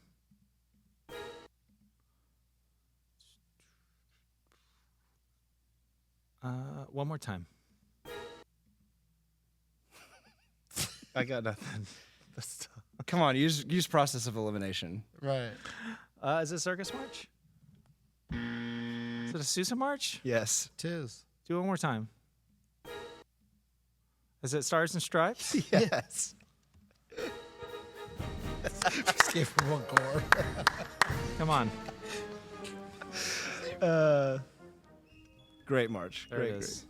Great. Best march ever written. That's why I made that one really the hard one. because I wanted to see if That's the that one. one chord would. All right, here's your bonus. Ready? I'm ready. Dude. What? Give me one more.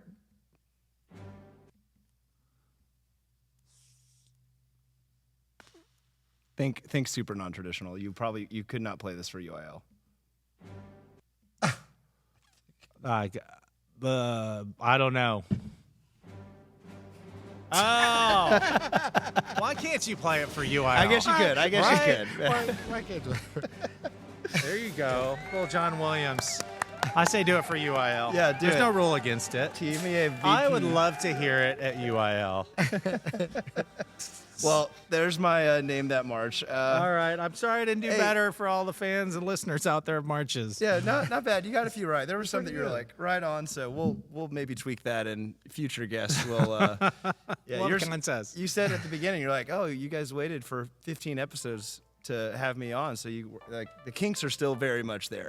We still have kinks. Every single Somehow we episode. made it past most amateur podcasts. though. We learned that the average podcast only goes 8 episodes Oh, before nice. they give up. Congratulations. Yeah, so we're almost double that. Congratulations. We're Yeah. almost done with that. So, Mike Howard, this has been a great interview, and it's been good to catch up with you. And Absolutely. Hear Yeah, your story. thanks for having and me on. Thank Great you so to much, see you guys. so much for being here, and just can't wait to see all the great things that Leander ISD does, and Continues to Yeah. do. TMEA, all the great things you get to do. Yep, come to TMEA. Don't miss it. You said you guys were going to promise to get the hotel thing figured out, right? So, just kidding. I'm just kidding. Oh, man. So, we'll close it out here. Thanks to Mike Howard and Shannon Jacobs for being here with us today. It's been another great episode of the Dream Job Podcast. Remember, you can catch us on YouTube and Apple Podcast and Spotify Podcast, as well as our TikTok page. We like to throw little clips on there. So, thanks for listening, and have a great rest of your marching season. Thanks, everybody. Have a good one. Thanks, Mike.